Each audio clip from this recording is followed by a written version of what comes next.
Sebastian, can you hear me? Yes, I can. Okay, Drew on YouTube Live, can you hear me?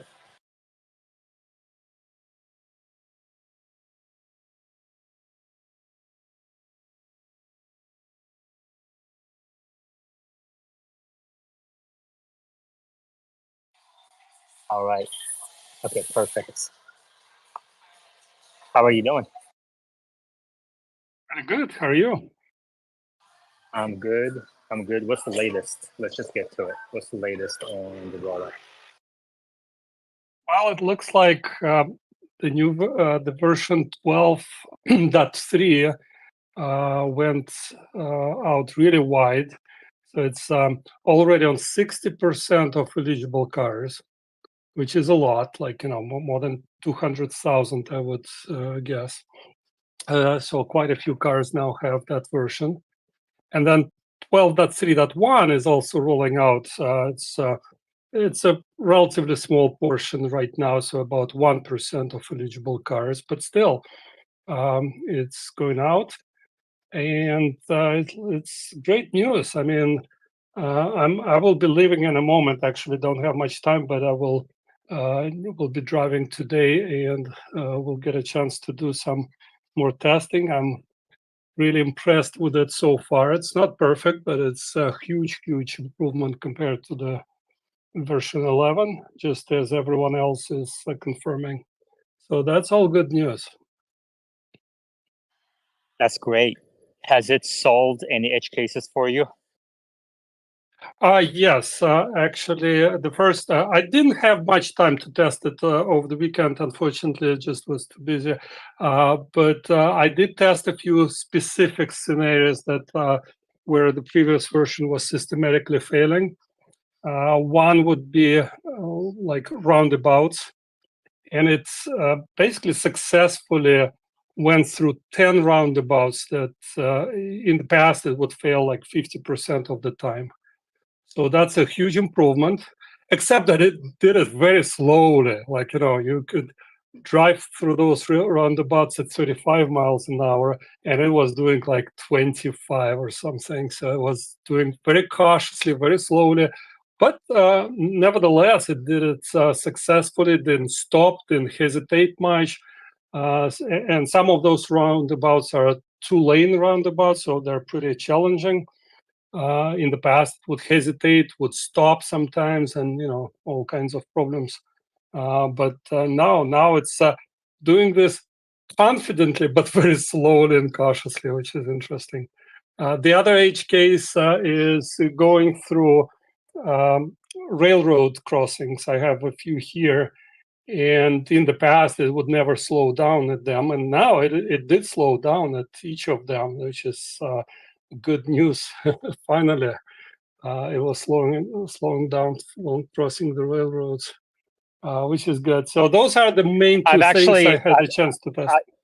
I've heard of railroad crossing before. I've seen in other posts as well.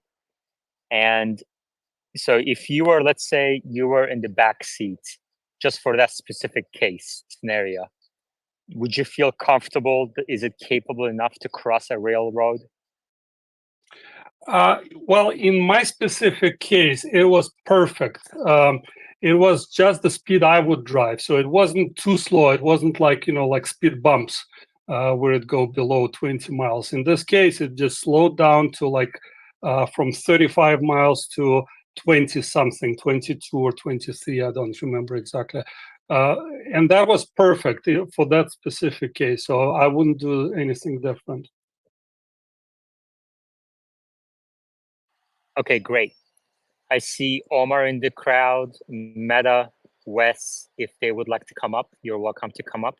I also need someone who's on YouTube Live to come up and confirm YouTube Live is doing fine. Meta, how are you? Doing good. Excited to be driving around in 12.3.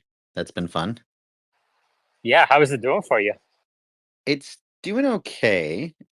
When I put it through tougher scenarios, it certainly still struggles. So it's obviously, we're not saying it's done, but it's good. It's very confident. The driving speed, it handles things pretty well. It still throws up red hands in one location where it used to in the past. As a human, I find it's a very challenging. It's one of those places where you go up a giant hill, and it's one of those San Francisco hills, so it's like 45 degrees, and you can't really see left or right. So you kind of have to like slowly enter the intersection to see, and then you can see, and then you go. Um, it's understandable that it's doing that. And then I posted like a picture of like bike lane weirdness in there's an area in San Francisco called the Presidio. They have a bunch of that stuff. I drove around there. It certainly struggles there, but nothing that I experienced made me think this is insurmountable. Also, I was driving around a fair bit just to get a confirmation of, am I wrong, or is the vehicle learning on its own? Because there's a lot of people saying that that's what seems like it's happening. I'm pretty confident it's just statistical noise based on my experience. I don't think it's learning. It's possible to do that, but I think it would overly complicate things, and it'd be too early to do that at this point. Yeah, we talked about on the car learning here before, the possibilities, kind of pros and cons of it, and I think we all are on the same page that it doesn't make sense to do that at this time, right? Omar, what do you think?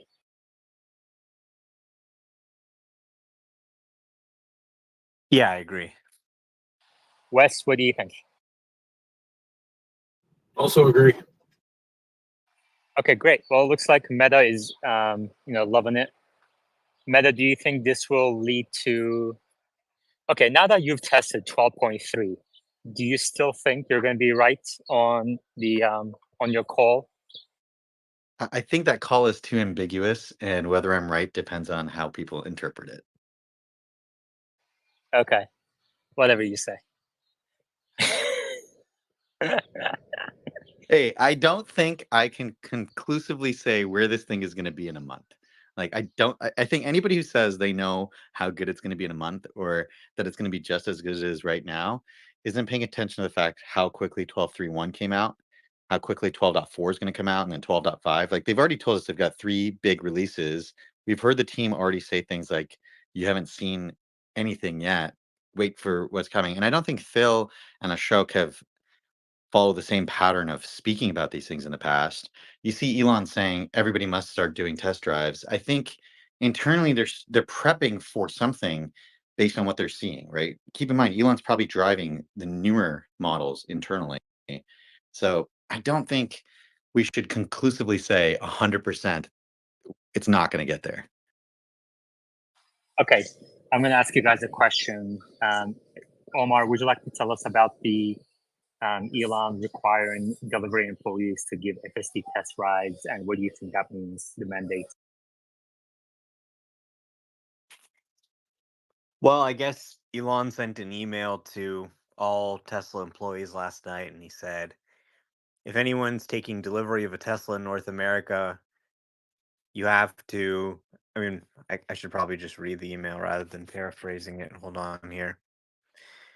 Elon Musk to everybody, 2 a.m. Subject line FSD V12.3.1.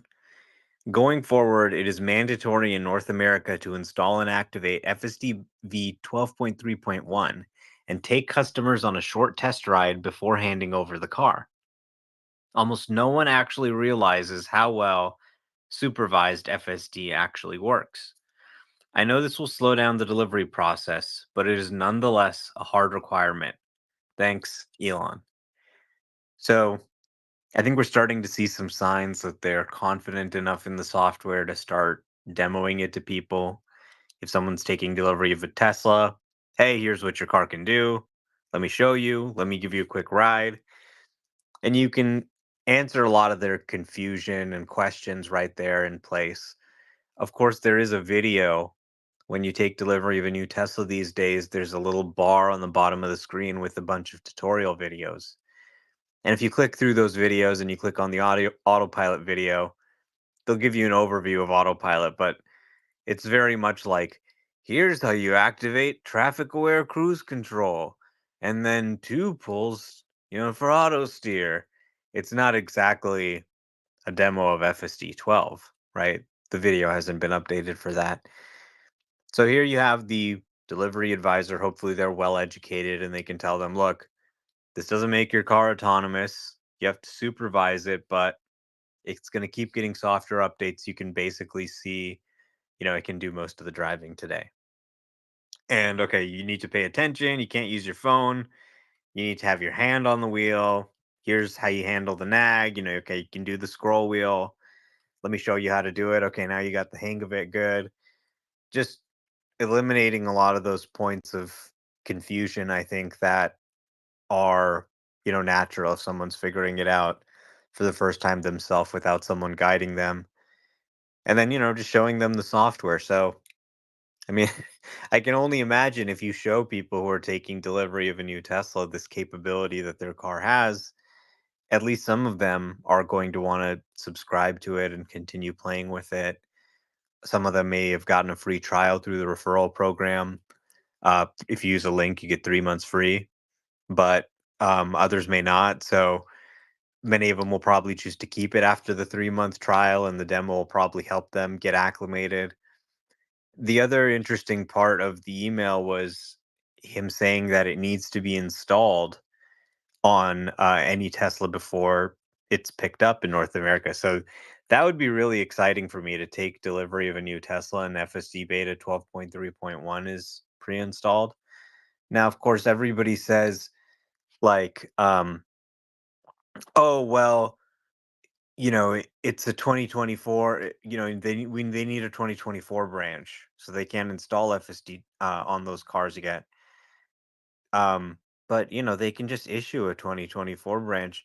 People get kind of funny about these branches, like they think there's some hard rule of physics or something that prevents cars from changing software or whatever. Like they can push any software they want, even an old software. They just have a system, they want to make sure that updates don't get in a weird state or anything. So that's why they kind of do it this way. And they can easily cut a new build that's a 2024 build that also has V12 on it. And of course, they're working on doing that. It just takes a little bit of extra time because you have to do a little bit of additional sort of integration testing. So of course that's coming. It could be coming very soon, which is why he's saying that. I mean, it's inevitably coming sooner rather than later. I mean, before 12.4 rolls out, everybody's going to have 12.3.1 or 12.3 point whatever. And that includes cars that are on the 2024 branch. So I think obviously there may be some limitations today. Obviously, Cybertruck cannot run FSD. The new Model 3 cannot run FSD. If the car needs to be on a newer branch, then maybe it can't run FSD. But in time, I think obviously all of these cars are going to run FSD. So this is going to be the policy, and we'll see how it works out. Some people are raising concerns that it may slow down the delivery process. Of course, Elon himself acknowledged in the email it could slow down the delivery process. But I think, Elon is up late at night thinking about how to drive FSD adoption. And I think there's a lot of really easy things Tesla could do if driving FSD adoption is their goal. And having the delivery advisor explain what FSD is kind of just the bare minimum, Yeah. right? Let's break it up a little bit. Meta, and then about Tesla, and then back to Omar. We've talked about this in the space in the past about how when they went to single stack, they didn't go to single branch. Do you think one of the main reasons I think that they had this branch separation was to be able to ship out FSD more quickly and to be able to do all these updates and not risk the main delivery process? Now that it sounds like every car is going to have to come with the FSD branch anyway, and once you're on the FSD branch, you get the FSD updates. Wouldn't it make sense that they just go to a single branch and they just stop having this bifurcation going forward? I thought that was the case. Like I thought FSD was installed on every car. No, it's not, because it it is it, if you're getting the 2024 branch, you don't have FSD. Omar? Oh, sorry, my audio just completely, I don't know what happened. Oh, Okay. I was About Meta, go ahead. I was asking if you think that they're going to move to a single branch soon. Like, is this an indication they're going to go to a single branch? Because in theory, as every vehicle that's getting delivered now is going to have FSD 12.3.1, existing cars will eventually upgrade to it as well, what's the point of having the 2024 branch, the non-FSD branch anymore? There is no non-FSD branch anymore.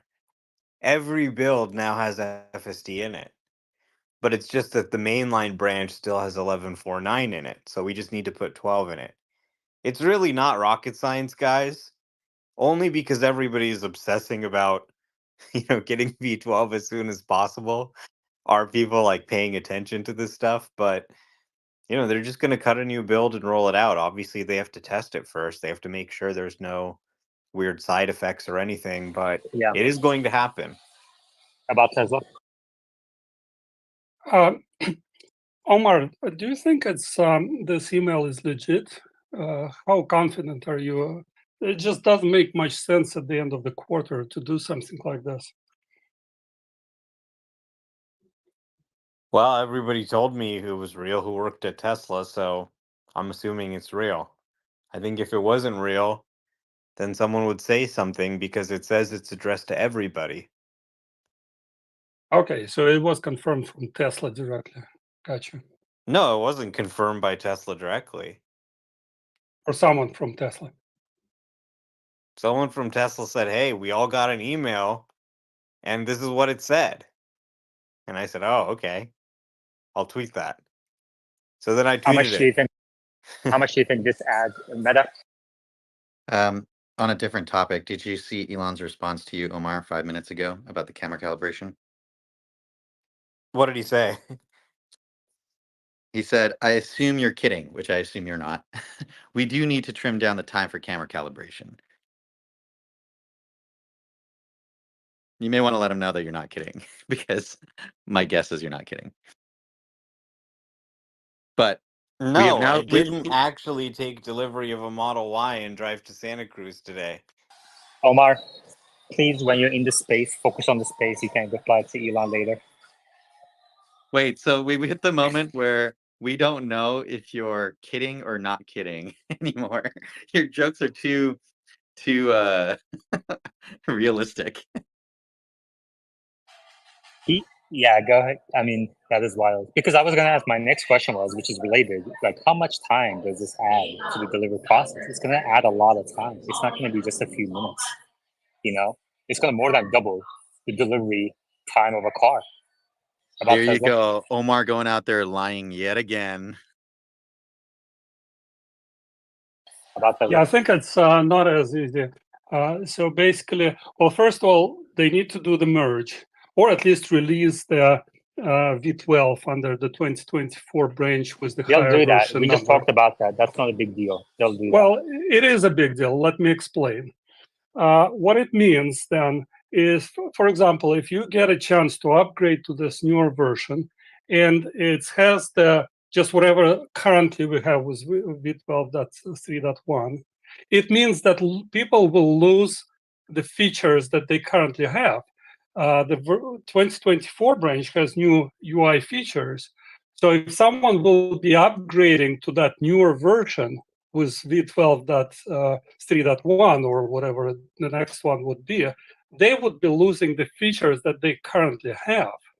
All new cars released in this year, they have newer features that we beta testers don't currently have, so we cannot test them, which would be a challenging decision. Okay, you sacrifice the features, you downgrade the customer experience in some areas, but you force them on the FSD, newer version of FSD. So it's not an obvious decision. I think a better decision would be to do the merge, to do the full merge, to merge all the new features on the user interface side with the latest V12 branch. And after that, now you can release it to everyone, and then everyone will be happy because you will get the best of both worlds. But that step requires some time and requires some effort. So you now need to to merge two separate branches, test them, test the merge, make sure that everything is working well, do the quality assurance. So it's not something that they would do overnight.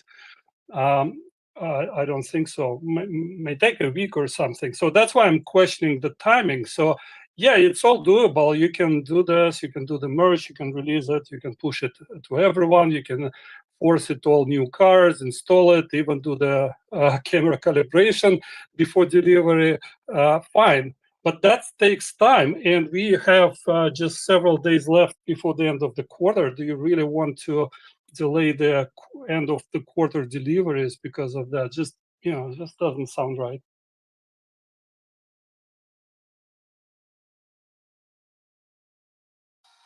I thought Omar was being serious too, honestly, when I read that. So I guess it is a 50-50 with the sarcasm, which is perfect. That's the way you want your sarcasm. Wes? I think it's more important to educate people about FSD than end of quarter deliveries. Boom. Mic drop. And that's where we're going to end this space today. Thank you, Wes. No, I'm kidding. Yeah, I mean, about Tesla, I think Tesla has been working to end the delivery wave for a while. So, they kind of pre-announced these price increases. So maybe they pulled some of the deliveries into February, March, early March. So maybe they're not as concerned about deliveries this quarter. Well, then it's a good news to everyone. So it means that we will get the FSD beta V12.3 something on the 2024 branch in no time. That's good news. Meta? Yeah, one of the things I've been looking for is when they do the single branch merge. The reason is because it reduces the amount of QA teams that they have, the bifurcation of the fleet. You can imagine some of the people are driving 24, some of them are driving FSD. They're having to do various testing. They're having to split their teams. If they merge the branches, now all the testing becomes the same. And I think one of the things that helps them merge the branches is now you no longer have 300,000 lines of code to test that's different. You just have the neural net. And neural nets are a little more simplistic in how you test them. Either the whole thing goes out or it doesn't go out. There's not a lot of cherry picking or patching that you do. So I think this really does allow them to streamline some of their development processes and become more efficient. Joken Broker, go ahead.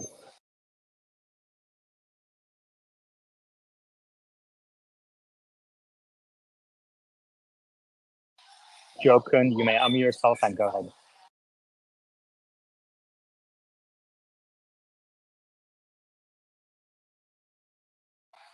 Okay. About Tesla, 12.3.1 is rolling out now, right? Well, I mean, there was one single wave over the weekend, and it's we're still sitting there. It's around 1% of the eligible cars on the 2023 branch. Omar, you have it, right?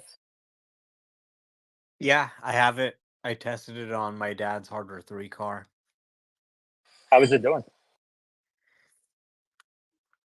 Well, I didn't really notice any improvements, to be honest. It seemed kind of a lot like 12.3. It made some questionable maneuvers. It was driving in the middle of the road in two lanes for a few seconds, and then it kind of corrected, then went too close to the curb on the other side.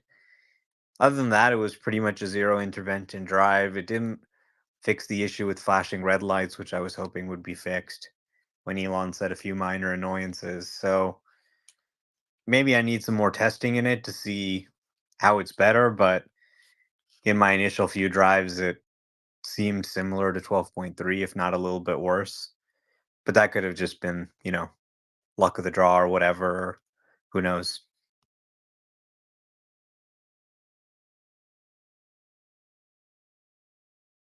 Yeah.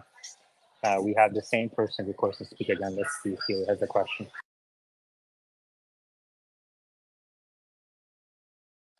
Jochen, what's your question? Jochen, you have to unmute yourself for us to hear you. Max, what's your question? Yeah, so do you guys think, as they're encouraging the adoption of FSD, they'll continue to keep FSD transfer? And do you foresee Tesla to increase prices for FSD like they did once, or they'll keep it the same price to gain as many new customers? Omar? I think, anything's on the table right now in terms of trying to get the results they want. So there's a lot of things they could do, and they haven't done all that much, frankly. They've done FSD transfer now twice. I think it's definitely something that can drive people to upgrade to a new car, but it doesn't really help FSD revenue because then you're having these customers and they're not paying for FSD on their new car ever. But potentially you are able to sell it to the old car, but that's less likely. So, I think they could potentially bring transfer back again in the future or make it permanent. I think a lot of these sort of pricing and business model issues are up for change potentially in order to get the FSD adoption rate to where they think it should be.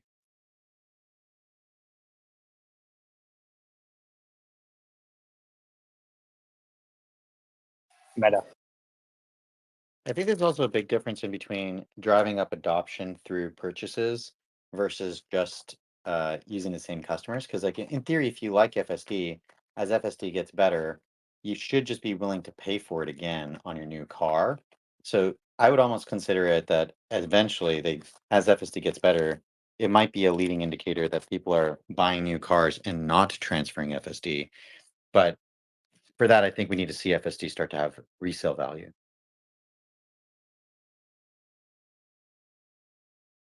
Yeah, we don't have our resale value analyst today. What's going on with him? Who gave him the PTO? He's out there trying to figure out how to negotiate a hardware upgrade. Is he at Popeyes again about Tesla? I think they should. It's my personal opinion, but I think they should make that transferability permanent. I think it will sell more FSDs because people would be much more uh, willing to buy FSD knowing that it's transferable. Second, it would increase the frequency of car upgrades. I wouldn't be upgrading my car last year if there was no FSD transfer. And I know several people in exactly the same boat. They were not planning to upgrade the car, but I know at least two friends who are upgrading this quarter, this month actually, just because of that FSD transfer offer.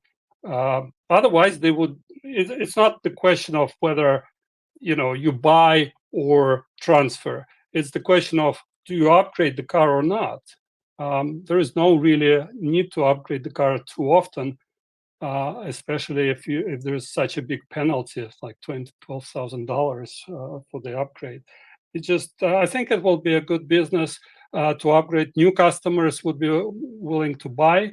Existing customers would be willing to upgrade, and Tesla still gets a chance to resell the FSD on the trade-in. So they could, for example, allow that only in case of a trade-in, just to make it simpler or more beneficial. So I think it's a win-win for everyone. So I see some cons, but I think it's overall it would increase the take rate, not decrease it. Knox? Hey, I think there's a lot of people who aren't aware of FSD who have cars that are older that would totally turn it on. They've just been at the time of purchase, they just didn't think it was where it had to be. They may have had the wrong impression. And then there's also people like my dad's age who would turn it on and he would be totally impressed. So I think a couple of years have passed for people who have actually turned it down. And there has to be a way to either do a trial or something just to make them aware, not just the new customers who are picking up cars.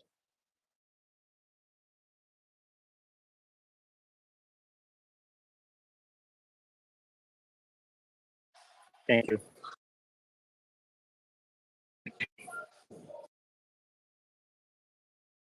And what else are we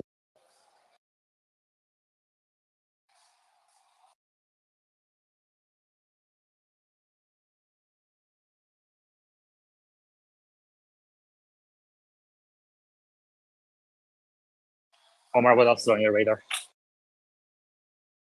Well, FSD 12.3 is rolling out. We got this email. I don't know. Not much else. I'm enjoying the Cybertruck. It's really fun to drive. I'm trying to figure out how to put it into words. But yeah, nothing too much going on. All right. Well, I pinned at the top the link to Patreon. If you'd like to contribute to the space, you may do so at the top. Also, Guy Dealership posted inventory days of supply by automaker, the usual monthly chart from Cox Automotive that shows inventory is rising and shows Toyota as the leader of the inventory supply management. But this is wrong because those charts never show Tesla. So I took a few minutes to add a red column. I took the number of days of supply from Tesla's quarterly reports, 15 days of supply, which is less than half of Toyota's, which is seen as the industry best. So, and I pinned it at the on my profile. If you could please repost that chart, I would appreciate it. I also looked at, so I've been realizing that on Seeking Alpha, as I write articles and kind of engage with people in the comments below my articles, I've been realizing that people have the wrong idea about Tesla's inventories. People think that Tesla's inventories are surging to the worst in the industry, and that's why Tesla's cutting prices. But this is obviously not correct. We know exactly how many days of supply Tesla has. It's 15 days of supply, less than half. And when I challenge them on that idea, they showed me the link to a third-party news accumulator called Guru Focus. It's kind of like Statista for stocks, and they do a horrible job. They don't check their numbers, and it's hard to find the actual link and the source data, etc. So I never actually use it, but people do use it, and that website shows Tesla's days of supply as 60 days, so 2 months, which is obviously wrong. Tesla specifically says 15 days. So, so if you could like and repost, and I'll pin it at the top here too. Get the word out. Yeah, I think the confusion is really legacy auto dealerships. They have their own sort of data distribution channels. So Tesla obviously does not have a dealership model. They go direct to consumer. So their 15 days of supply is enabled by not having the waste of the dealership model and just shipping directly where it's needed. But I think where the 60-day figure comes from is legacy automakers selling used Teslas at their dealerships.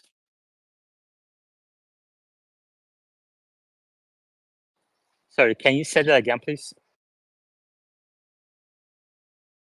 I speculated that the 60 days of supply figure may be coming from legacy No, automakers. it's actually the way where it comes from is that website takes Tesla's total inventory and then divides it by cost of goods sold. But the fact is that total inventory has a massive amount of batteries right now, megapacks. And so it's completely muddied. So the GM, Ford obviously don't have that. So it's just the wrong. I mean, for the sake of being consistent across automakers, they just completely post the wrong figure, which is 60 days that Guru Focus shows. The correct figure and the correct representation is at the top of your screens. And if you want people to see it, like and repost it. It's 15 days. It's unmatched in automotive history. Tesla does an incredible job. They've been working at this on a global scale for over the last decade. And it was actually Elon's focus to get this down to 10. And they did actually get it to below 10 for about 2 years. And now it's at a more kind of normalized 10 to 15 days of supply. And I think it may actually be lower, going forward, but we'll see. We'll see. It's kind of like just-in-time inventory management, compared to the rest of the industry. It's just really frustrating to see people across platforms refer to Toyota as the best in class, which is completely false.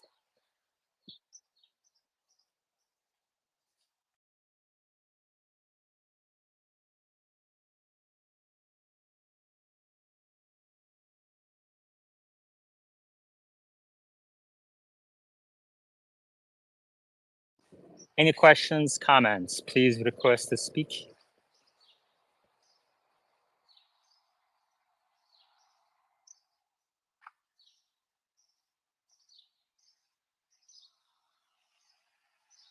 Tesla stock is up 0.8%.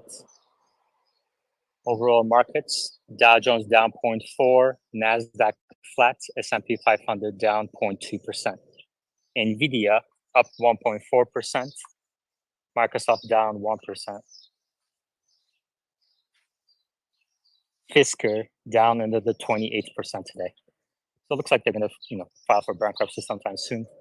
Omar, what do you think about China's ban on chips from Intel and a couple of others? I think AMD is also on the list. Yeah, I mean, they're trying to retaliate basically. They're very unhappy about some of the export restrictions on GPUs and training computers. They obviously want these chips for AI. It's a headache to try and get around these export restrictions. It harms the competitiveness of their companies. So I think they're probably hoping that sort of retaliatory action against chips from Intel and AMD may pressure the US into potentially alleviating some of the sanctions.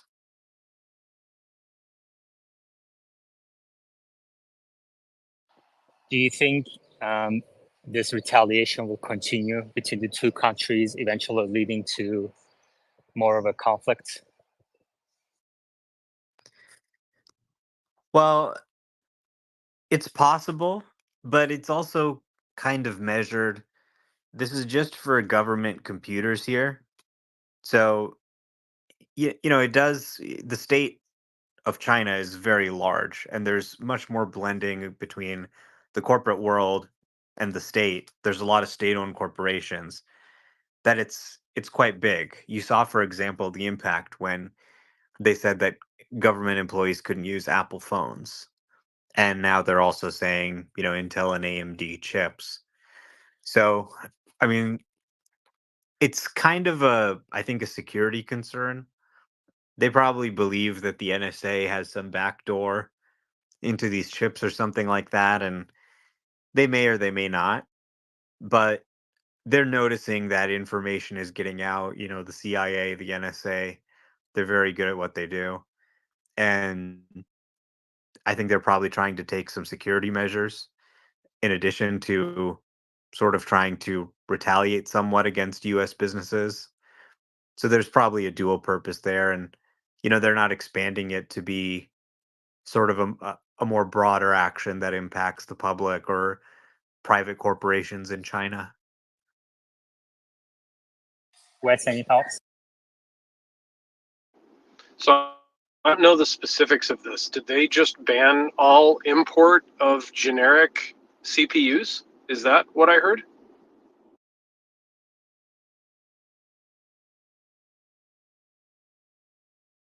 Omar? So I'll just read from the Financial Times. China has introduced new guidelines that would mean US microprocessors from Intel and AMD are being phased out of government PCs and servers as Beijing ramps up a campaign to replace foreign technology with homegrown solutions. The stricter government procurement guidance also seeks to sideline Microsoft's Windows operating system and foreign made database software in favor of domestic options. It runs parallel with the localization drive underway in state-owned enterprises.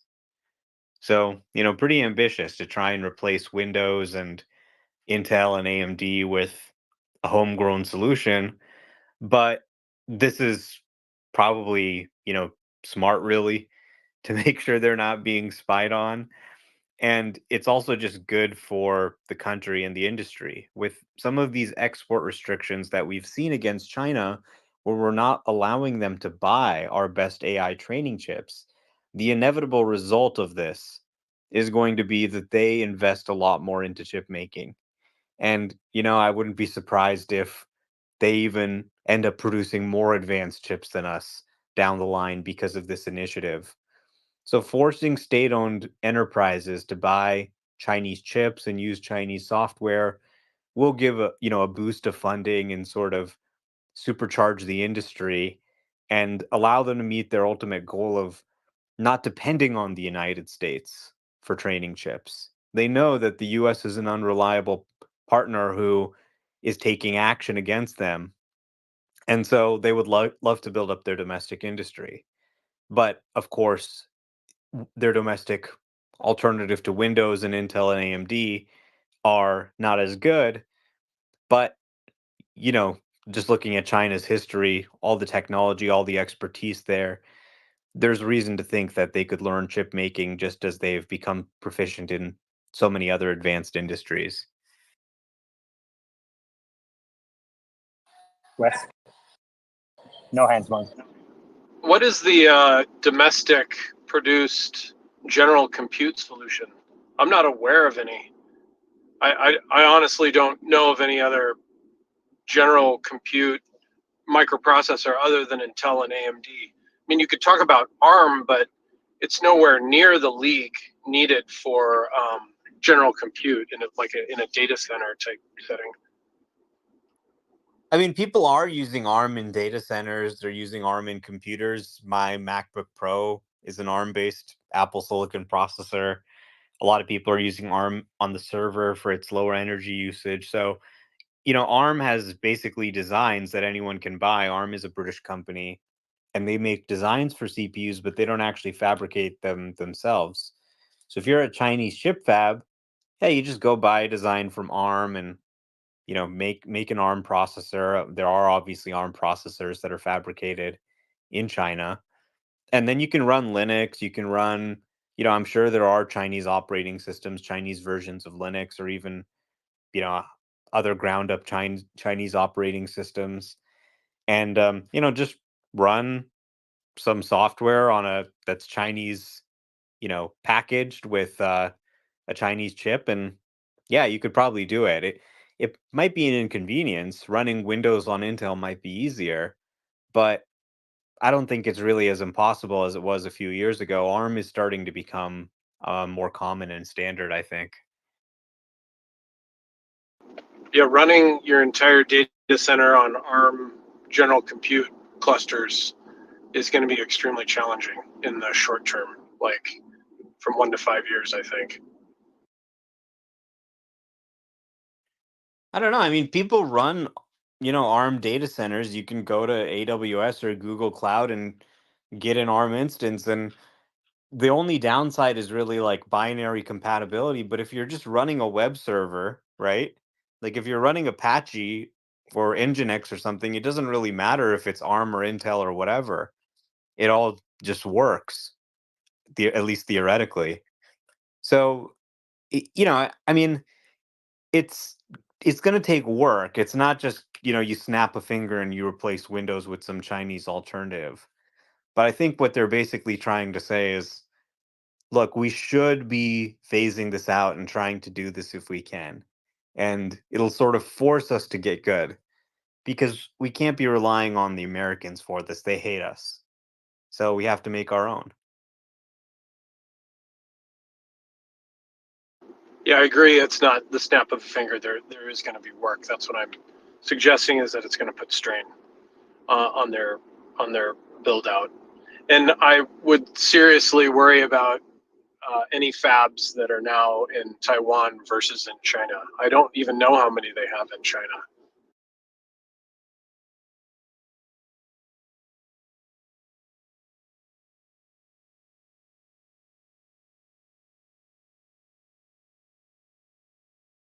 Yeah, my understanding is that they have chip fabs, but they're not using the latest sort of architecture, like 28 nanometer chips as opposed to like 2 or 3 nanometer chips. So older technology essentially. chips that are less fast, less powerful than the latest technology that's coming out of TSMC, which, it is kind of an awkward situation if you obviously know the history between Taiwan and China, where China believes that they own Taiwan and that it's part of China, but in practice, it's governed independently. And there was essentially a Chinese civil war. So the Communist Party that has control of the mainland, they're over there, and then basically the people who they fought the war against are in China ruling the China are like the descendants of that party. So it's a very interesting situation. I mean, I'm not necessarily saying they're going to, take military action or anything to try and gain control of these assets, but I'm sure they're thinking about it. It would be a very sort of, fraught move politically, obviously, but it is kind of an interesting and precarious situation with really the chips that supply the whole world coming from this little island off the coast of China that is kind of contested.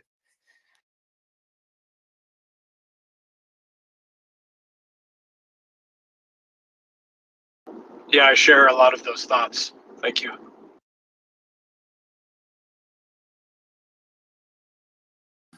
I see Telescope in the audience. If he can't come up and would like to share his news, he's welcome to do so.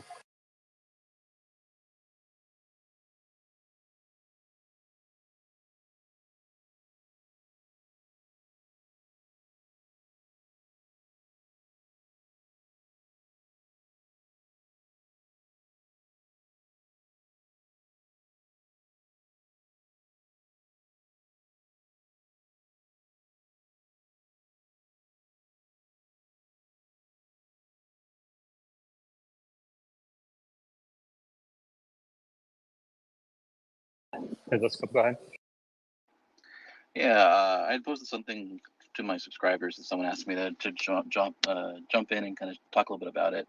I can't really share much until 6 p.m. I made a promise to wait until someone got off work just to get one more confirmation from them that it would be okay to share. So I can't really spill the beans too much right now, but it is somewhat related, or it's directly related to the email that Elon had sent out to employees. And another interesting bit is there's actually 3 emails that were sent out. The one that we've seen being posted around is actually just one of them, but not all 3 emails were sent to every employee. The other 2 were sent out depending on whether you were corporate or other roles. But there's a lot happening, and I mean a lot happening both towards the end of this month as well as next month. April is pretty much going to be one of the biggest, if everything goes right. If there, we've been seeing a lot of really good headway and a lot of good quick progress, but if everything goes right, we should see the most changes and the most features being released this April than we've seen probably in the last, it's even 2-3 years, distinctly relating to kind of full self-driving beta and a lot of other of the semi-autonomous features. So there's going to be some very good news later today, hopefully, assuming I get the okay. Something that will make a lot of people happy who have been concerned. You can kind of make your little inferences from there, but it's looking like there's nothing but good news coming from Tesla. So I'm very, very, very excited for what the next couple months are going to look like for everyone. So on Friday or Saturday, Omar messaged me and said, you want to reach out to me over DM. So if you could open up DM. So I reached out to you. What were you going to say? Oh, I just kind of wanted to establish a general communication channel. That's right. I didn't end up responding in time. I went to the message requests, which I only check that occasionally. So I will try to reach out to you again or some forth. I was going to subscribe to the Patreon as well shortly. But it's just to be able to say hi, pretty much. Nothing in particular, just to make it a little bit easier to talk in the future. Gotcha. Yeah, I actually don't even use DMs usually. I only have one group for Tesla Live speakers. I can add you to that group. And since you're a regular speaker, which is about 10 people, And we don't really have much going on in there. Kind of like when I start with space, I just send a message there so people know it's on as a reminder. And if there's something urgent, kind of thing. But generally, I don't even use DMs, to be honest with you.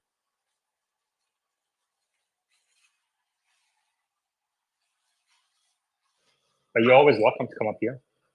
You are a permanent speaker at the end of the day. I appreciate that. Thank you. Of course. All right. Omar, what do you think of the email that went out? What do you think of Elon's confidence with kind of communicating? I'm sure it was talked about earlier. I just want to know your thoughts. Well, I think it's a good idea. I mean, I don't know if it's going to slow deliveries down or whatever, but I mean, this is the biggest product I think Tesla's ever released. It's bigger than the Model 3. It's a life-changing product. When you start using it, it changes the way you get around the city. It changes your day-to-day experience of traveling around. So absolutely, we need to start telling people about it, especially as we get into 12.4, 12.5, especially as we get feature complete with actually Smart Summon.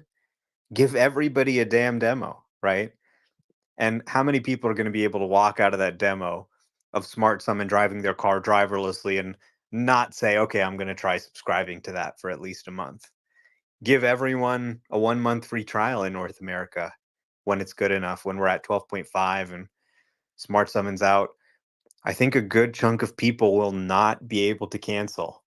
Even if they see it's expensive, they'll be like, I just can't resist. This is just too cool.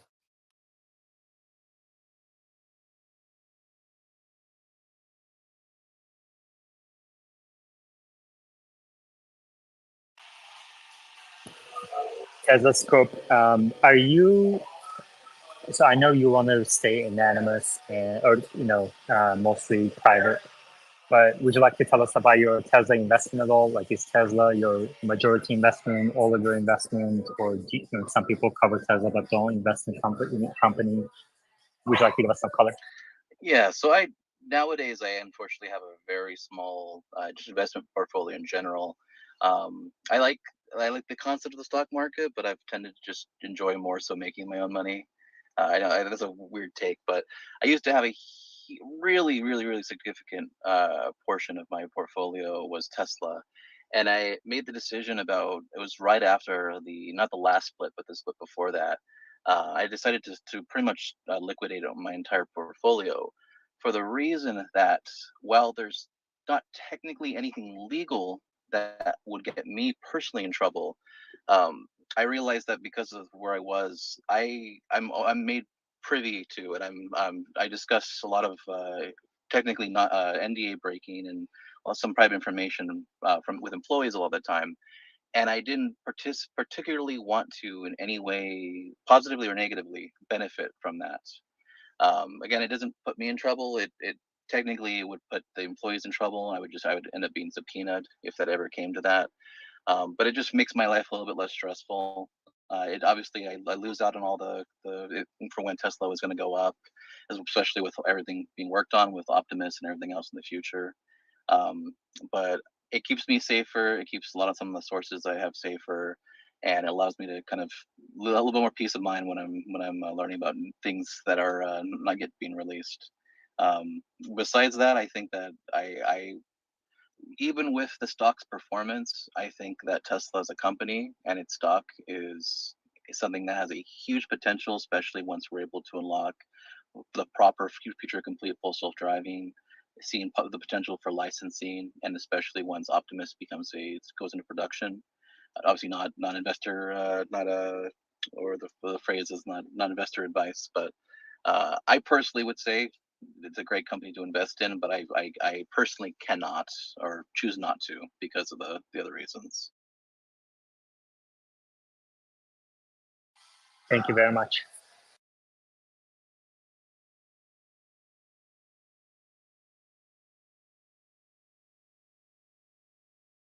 And thank you to Nicholas Vitucci for signing up on Patreon just now. The link is at the top of your screens if you'd like to support the space. Wes, Meta told me that there was an earlier space and there were some discussions around batteries. Would you like to share kind of like the cliff notes? Yeah, it was a really good space. Jordan is amazing. He's such a wealth of information. Yeah, he shared a bunch of thoughts.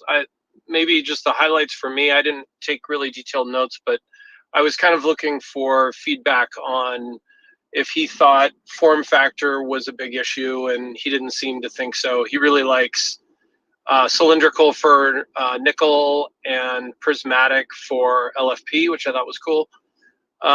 We also talked a bit about BMS and its role in how well that makes batteries stable. Obviously, there's a huge need to be extremely robust, so that's good. I think, and hopefully, can you still hear me? Yep. Yeah. Okay, great. We also talked about how kind of like batteries are made, kind of like foundational things, whether nickel is better than iron, LFP, and will we see a more of a iron in the future? And seems like no, iron has its place and nickel has its place. Is it better to kind of pursue solid state versus wet gel? And the overall consensus from him was essentially no for EVs, but for like VTOLs where mass is really necessary to keep that as low as possible for your energy density to be higher, then that is definitely needed. So we talked about IM Motors, which is a subsidiary of SAIC, which is the largest automaker in China. And they're going to have details on a solid state mass produced electric vehicle on April 8th. And it'll be interesting to see what those details are. So we kind of touched on that. I wanted to know a little bit about how Jordan saw the kind of intersection between AI and more advancements in batteries, but we didn't really get to that. So I would be interested to kind of talk more with him about that and maybe like try to brainstorm maybe a little bit. I think that would be fun, possibly with Meta and Omar as well. If you guys are interested, I thought that might be cool. But overall, it was a great talk and it's worth listening to. He tweeted about it and he kind of comes into the conversation like 20, 25 or almost 30 minutes or somewhere around there into the conversation. So all in all, really good talk, really fun.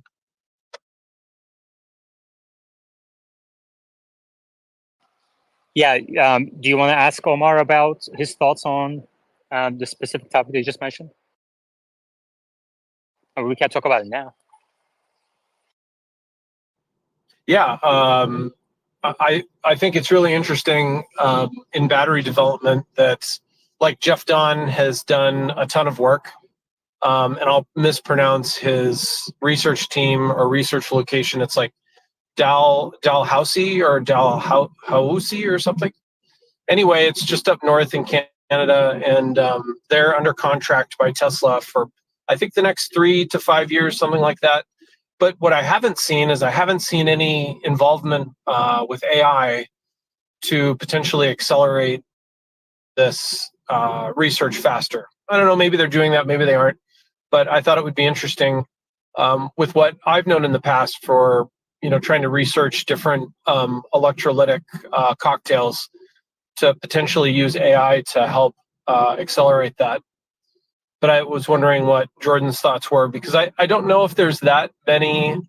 I think there are that many variables and that many different kind of permutations of what could be tested, and then kind of do simulation in software, what that might look like. I think there could potentially be some huge benefits there. But anyway, that was kind of my thought. Omar?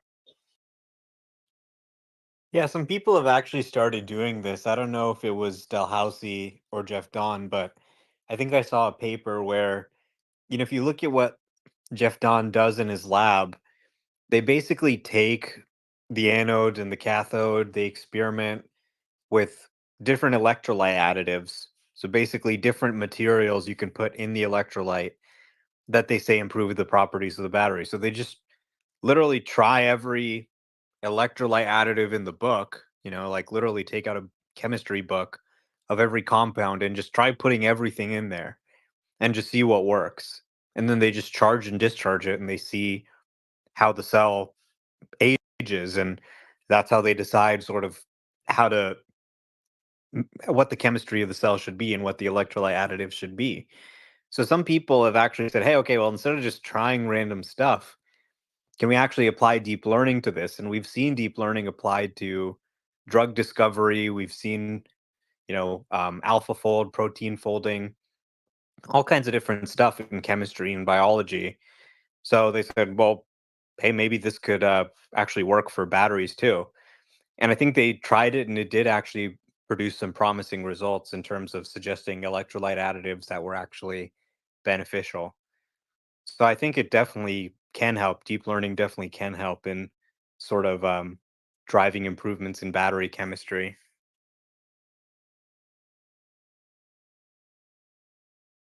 That's awesome. Okay, let's go. People are asking about FSD in Canada. Do you have any news or rumors? Yeah, so the main testing that was happening, where Tesla had actually driven about 3 or 4 vehicles up from Texas, all the way to both Toronto and Vancouver, that testing is pretty much concluded. I believe there's still one vehicle there, but from what was reported by Drive Canada, Drive Tesla Canada, that vehicle is also returned back. So what that means, and that might be slightly hinted at later today, but is they're very close to releasing version 12 in Canada. I wasn't really, I can't really share exactly the issues, primarily because Tesla wanted to avoid any potential abuse or any other matters, but there were some things that they needed to work on that it just was not ready for the initial 12.3 release. And so vehicles will have to, at the very least, wait for 3.1. There's a chance that even 12.3.1 might not be ready just yet, but I've been told that the next update is guaranteed to start rolling out to Canada. So it's a little bit more of a wait. I know everyone's very anxious for it. I wish there was a little bit more communication from kind of like the Tesla AI team or so forth about that as well. But there's a lot of things being worked on. They're definitely not forgotten, and we should hopefully see an update within the next couple of weeks or so.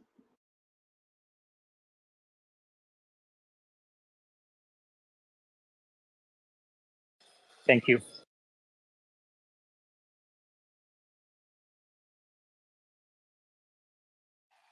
Any questions for Tesla Scope or for Omar? Please request to speak. I pinned at the top of our screens the link to Patreon. If you'd like to support the space, you may do so on Patreon. And also, there's a post from Cox Automotive. Cox Automotive is an legacy industry publication that has a lot of automotive data.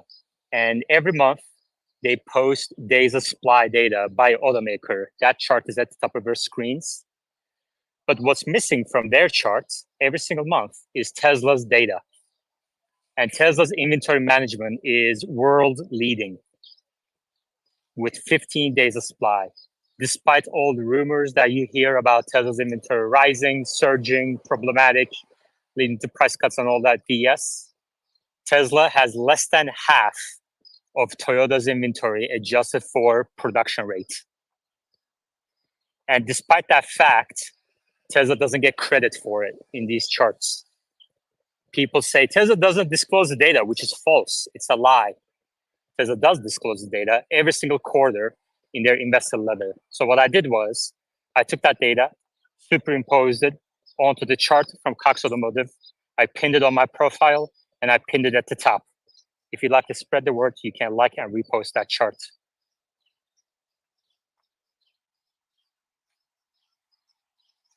We have a new speaker coming up. Chad, go ahead. Hey, got a question about how much demand is there once robotaxi turns on? And sorry if this has already been answered, but is there enough demand for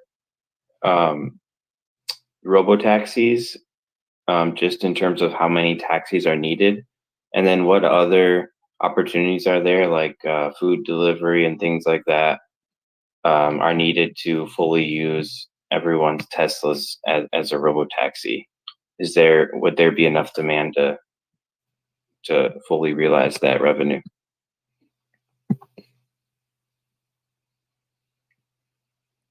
Well, I mean, don't just think about it as a taxi. You're thinking about it very much in today's terms. What we're really talking about here is a world where robots can go out and do stuff for you. So the cost of transportation, labor, and fuel. The fuel cost is cut in half or more. The labor cost is cut out almost entirely. So now you have shipping very cheap. It's no longer that expensive to order delivery, to shop online, to send these robots out to do all kinds of things for you. The market's probably going to be, I think, much larger than the auto market is today, which is to say, the production of autos will actually have to increase to meet the demand. And we'll probably have to build more road infrastructure as well. So the taxi market is really just the beginning. That's really just one type of job somebody might want to send one of these robots out to do.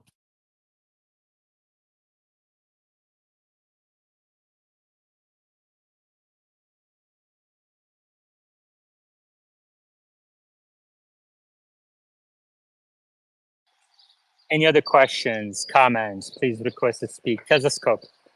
When do you expect the rollout of FSD in China and in Europe? What do you think is reasonable for people to kind of think about when they think about these things, when they forecast their FSD numbers?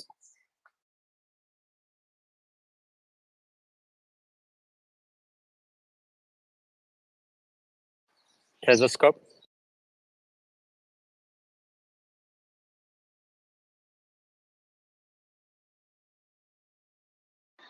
Sorry, could you repeat the question? I was ordering some Taco Bell. Well, are you ordering for us? I can. I haven't got to the window yet. What are you gonna get? I'm just a little hungry, so I'm just getting 2 cheesy roll-ups and a drink. I'm on the way back home. Man, the cheesy roll up doesn't really do it justice, I think. Like the one with the beef, like if you go to the value menu, all the way to the left and bottom left, there's one with like a beef. That one is so filling. It's only $2. It's such a good deal. Yeah, it really is. Except that, I found out that recently that if you go there too often, then you can run into other issues. So it's good to have a balance. Yeah, we try to only go there like once a month or so for that reason.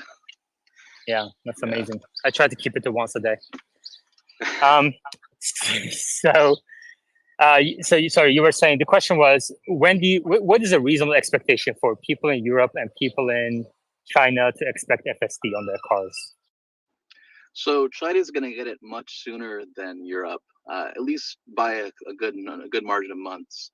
A lot of the paperwork that was required for China to get access to full self-driving beta happened in December. And so Tesla began ramping up hiring significantly as early as late January, going into February. And they've hired a lot for that role. They've hired both testers as well as engineers, as well as some, I believe there was a data scientist role. So they've been working really hard to get that out soon. And there's not many more roadblocks preventing them from that. Something I think I've discussed either in the spaces or just on X in general is essentially because of some of the ways that China is working. I think a little of this was kind of talked about earlier is Tesla essentially can no longer use the data from China to help train the other regions. China essentially has to have its own model being worked on. Now, Tesla is using the original model because they can send some data and use some of the original version 12 end-to-end model in China as the base. But all the testing going forward essentially has to happen regionally. And that's good for a lot of reasons, notably because even with other regions like across Europe and Australia and so forth, Tesla has been having a model built distinctly for each region so that it can make sure it's following the typical driving habits of drivers in that area, make sure it follows local laws. So this is something that's happening much sooner. I would say even as possibly soon as this summer. Now, in regard to Europe, the UN ECE, I believe, just passed and otherwise essentially approved regulations for going forward with a lot of the self-driving and self-autonomous features. And I think that the official date in which Tesla has nothing to hold back on is very early next year. But there's a lot of opportunities for them to build a fast track and get either the entirety of full self-driving or some portions of it available in Europe, even as earlier as I'd say Q3 to Q4 this year. There's still a lot of things that are preventing that has to still be worked on. So that's very speculative, but things are finally in motion. There you go. $11 of Taco Bell. That's a lot of Taco Bell, dude. Are you gonna eat it by yourself? No. I have my fiance with me. We're just getting some food. Date nights. I love it. All right. Any Wow. questions? They're bringing all this great news to you, and they're forced to eat $11 of Taco Bell while they're bringing you breaking news. Go subscribe to Tesla Scope, and of course, go subscribe to Value Analyst Patreon as well. Thank you, Omar. Any questions, comments? Please request to speak. We have Drive Tesla Canada in here too. If he wants to come up and talk for the first time, he's welcome to do that. Omar, I got to drive in the Cybertruck this morning. Hell yeah, how'd you like it? It's amazing. It's really, really cool. That steer by wire. I mean, like, sometimes you experience these things in person and then kind of puts everything that you've read about it in perspective. Steer by wire took me like 2 seconds to get used to. And it was amazing. I took a U-turn with like a, just by like, 60, 70 degree turn of the wheel, which is amazing. Usually you have to do 270 degrees in that turn in a regular vehicle. But with Cybertruck, and it sounds like such a small thing, but that small convenience adds up multiple times a day, every day. So it kind of makes you wonder, why doesn't every other car have steer by wire? Yeah, and I think that we're seeing a lot of things in Cybertruck that are going to make their way down Tesla's entire lineup. 48-volt steer by wire. The rear wheel steering, I think, will be a Cybertruck exclusive probably. But I mean, I was driving the Cybertruck late last night. It was past midnight. And when I drove the Cybertruck, I parked it by the beach. I was just sitting in it, watching some Netflix because I just wanted to spend some time in it. I love this thing so much. And I was trying to think, like, why do I love driving this thing so much? Even though it doesn't have autopilot, it only has cruise control right now, traffic aware cruise control. Why do I love it? And, it's kind of like, it's just this big tank kind of vehicle. It just makes you smile every time you see it. And you get in, it's really comfortable, right? So you're not kind of climbing down into the vehicle like with most Tesla sedans. You're kind of stepping up into the vehicle. And then to get out, it's kind of just like gravity is letting you down. You don't have to climb up out of the vehicle, you just sort of hop out. So it's really nice. And, it's spacious. You can kind of, really not feel cramped in there at all. Then the windshield is just this huge panoramic windshield. So not only are you driving a much bigger vehicle, but you're getting a much bigger window into the world. And it just looks really nice, especially if you're driving through some nice scenery or something. Then you've got this amazing sound system. And then the steering, it kind of feels like you're playing a video game because, like when you play a video game and you just move the joystick left and right and the car's making all these crazy maneuvers and you're just like moving your thumb a little bit. That's kind of what it feels like. It's just so effortless to maneuver this thing around. So you've got this big vehicle that honestly feels easier to maneuver than my Model S.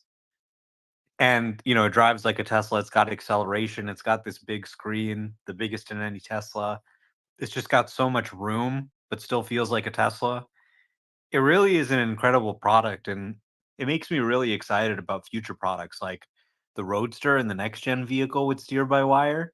Like, think about that, a 25K compact crossover that drives itself with 48 volt and steer by wire and all this technology built in. I mean, people are just going to be blown away by what this product is like at that price point. I agree. It was really, really nice.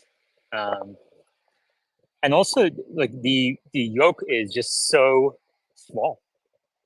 It's like barely there, and it does feel like it feels like you're in a tank. You're like you're really protected with a luxurious tank, right? With the doors popping out and everything. So those small things really make a big difference, I think, and that's why I think people should experience it for themselves. If you can't find somebody who has a Cybertruck who will allow you to drive them, then don't pass on it or seek out those people.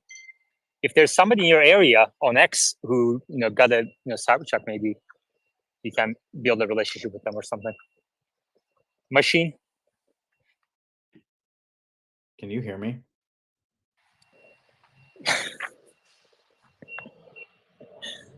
Do you have a question? Yeah. Anyway, do you have a question? Well, I do know someone who has a Cybertruck, but they wouldn't even let me sit in their driver's seat of their Model S while it was autonomously being driven. So I think maybe they wouldn't trust me to actually drive their Cybertruck. I'm just guessing. I know. I was so surprised when, I wasn't that surprised because this is a very genuinely really nice guy, and I'm sure he second guessed it after he said it. But he was going for a walk, and I'm sitting down in my coffee shop, and he usually swings by in the mornings. So he like literally gave me his key. He's like, "Hey, here's the Cybertruck. Go take it for a test drive. I'm gonna go for my walk." He wasn't even in the car when I was driving.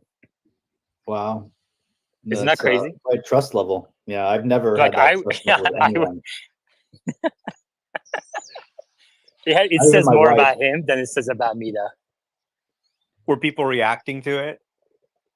Well, I honestly just didn't want to take advantage of his trust, so I was scared of it myself. That I was like, if I ding this thing right now, like I just don't want to be. So I just took it for like a 2-second. There's a loop near the coffee shop. I did a couple of U-turns. Yeah, I just want to test. I just want to feel the steer by wire, really. So I just parked it right away after that. Yeah, it was cool. Anyway, Meta is coming up too. Jimmy is here. We have a party. Meta. Did you just say you were worried about dinging the Cybertruck? Dude, I don't know. Like, I just don't want to, hurt somebody's car. What were you planning to drive into, like a diamond store or something? You still can do damage to the other vehicle, as we know. Oh, dinging another car is a different story. I thought you were worried about dinging the Cybertruck. Yeah, I just I took it for a quick spin. I did kind of push the pedal to the metal for a second just to see how it feels in the Cybertruck. How did you like it? Yeah, it's amazing. I'm very it's jealous amazing. that you got to drive one before me. Yeah, it's amazing. It's really cool. Like every other Tesla product. I think one thing I did notice though, that I was a little worried that maybe Cybertruck was going to pull some demand from other vehicles, and it's not like this is definitely more in the truck segment rather than Model X has its advantages over the Cybertruck too. I think every Tesla has its own it is excellent in its own right for certain reasons. So that's the other takeaway I had from my quick ride. Nothing has the visibility of the Model X. No other Tesla. That kind of helicopter glass above your head is unmatched, in any car or in any other Tesla or any other car. So, yeah. Yeah, I think the Cybertruck might have the most luxurious ride. But I agree, each of the vehicles does something differently. I like my Model S and I like my Cybertruck. They're both very different. The Model S, I feel comfortable driving fast, having fun with it. It's got 400 miles of range. It's got FSD. It's got all these really great things, Steam, the tilting display. But the Cybertruck also has a ton of utility. So they're really is a case for both of them, depending on what your needs are. Or for some people, they may want to have both of them, or they may want to have multiple vehicles. So we're really only, this is sort of the very early days of Tesla. They've had one hit product, which is the Model 3Y, which is essentially the same car in a sedan and SUV version or a sedan and crossover version. And that was such a massive hit that it became actually the best-selling car in the world. So now they're taking that DNA and saying, okay, let's apply it to trucks, let's apply it to other segments. And I think they've kind of got a winning formula there. If the next gen platform is as extensible as I'm hoping it is, meaning they can actually experiment with different sub-assemblies, different parts, maybe have a different rear, a different front for certain markets, things like that, but still have it all be compatible with each other, allow for more modularity so that the platform can support, more different vehicle types, a van, maybe other form factors. They said they want to do about 10 different form factors. I think any time you take the Tesla recipe, fast acceleration, great range, great technology, and you put it into any vehicle form factor, it's probably going to be the best vehicle in that segment.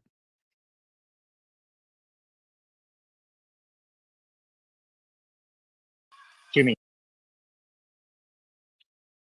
I was gonna say this week, lady, we sold some things to her on Facebook, and she saw my Tesla and was like, I'm actually a large majority shareholder in the company, and I've actually never even been in a Tesla before. And she was like, Can I see it? And I was like, Not only can you see it, here it is, go drive it. And she actually took my car for about 15 to 20 minutes and drove around. And she messaged me today and said, Thank you for the drive. I just purchased my new Tesla. And she used my referral code too. So uh she said it was the best car she's ever driven in. Like, she was so surprised at the acceleration and then the full self-driving. And I was like, and mine's an older one. I mean, she just bought a brand new one, and it's incredible. That's awesome, Jimmy. Omar? So we've just got news of another email that Elon sent last night about 15 minutes later. He's saying FSD Beta 12.3.1 demo drive should also be given for people who get their cars returned from service.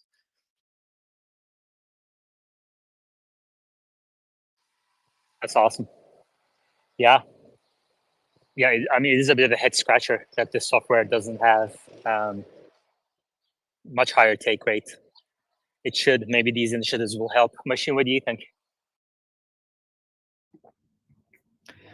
I'm envisioning a situation where basically people are now forced into taking a demo drive. Like, they're not going to be able to get their cars back unless they have a demo drive. And I hope that's not the case, because that kind of smells desperate. That's my first opinion. What's their second opinion? My second opinion is that while the software is really great, I'm still not sure how useful it is. Like, for outside of the tech geek realm of normal people from the Midwest, who are going to buy this thing, and are they really going to pay $100, $200 a month to just have it kind of drive them around, but they still got to pay attention. Like, I'm just not as bullish as I was on that. Maybe I should get the second opinion from Omar. Omar, what's your second opinion? What's your opinion?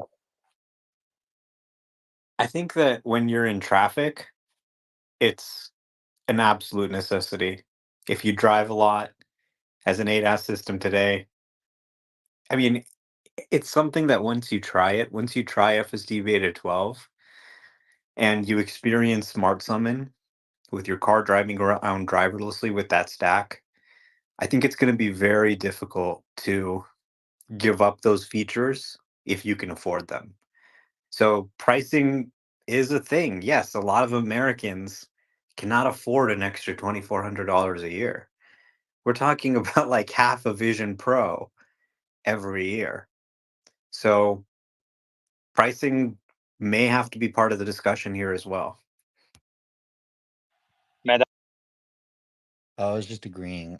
I think this is a life-saving technology. It's kind of already there. I don't think we need to extract maximal value out of it. I think Tesla can continue to make lots and lots of cars and continue to sell FSD on it. I think Robotaxi and FSD ADAS need to be priced differently, and I think Elon's been pricing it as if it's Robotaxi.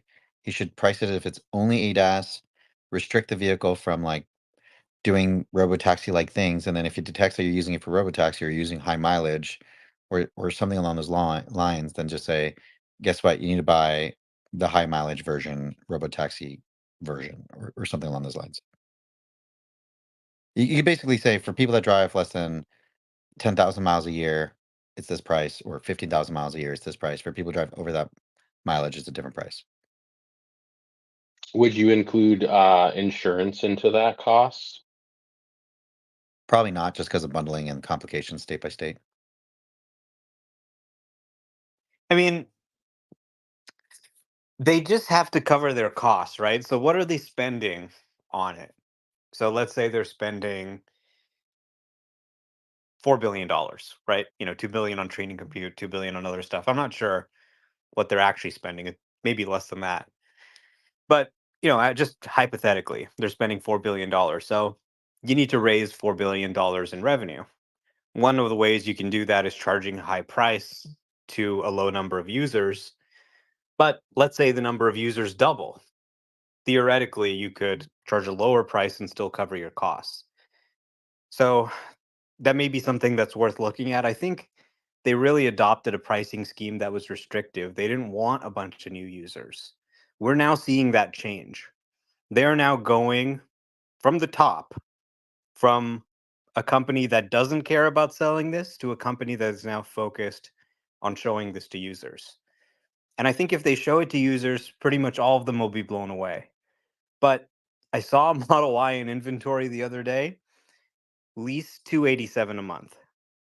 Okay, $287 a month to lease the car. Then the FSD is another $200 a month. So you can do the referral program. You can get 3 months free. If you refer someone else, you get another 3 months. That gives free FSD to people who are referring a lot of people. For example, employees get it for free. But there are definitely some things they could do to play with the business model to try and maximize adoption as well, I think, if they want to go down that route.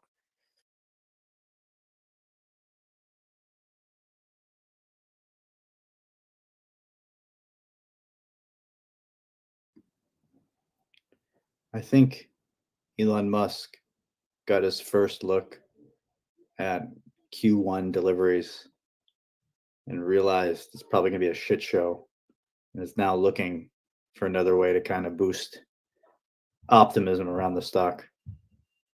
I think that's the method that they're trying right now. Yeah, I think there's some of that, but like, do you really think that he cares so much about the stock price? Like, what will a few FSD drives going to do to the stock? It's not going to change anything. You're right. I mean, I do agree. I'm just my feeling I'm getting, but I do agree. Like, how much could it change? I think it's not so much that the FSD subscriptions that come from this are going to materially change the stock price via earnings increase, but it's more the excitement that it generates among retail investors, and then possibly some institutional investors might help support or boost the share price by believing, right? I mean, if you get this in the hands of more people, eventually some people are going to realize and see that the strategy is on a good pathway to more generalized autonomy in some time period from now, and some investors then could take the dive in that weren't before. And I think that's a fair thing to do, increase awareness. So I'm just saying, the timing wise, my guess is that it might be related a bit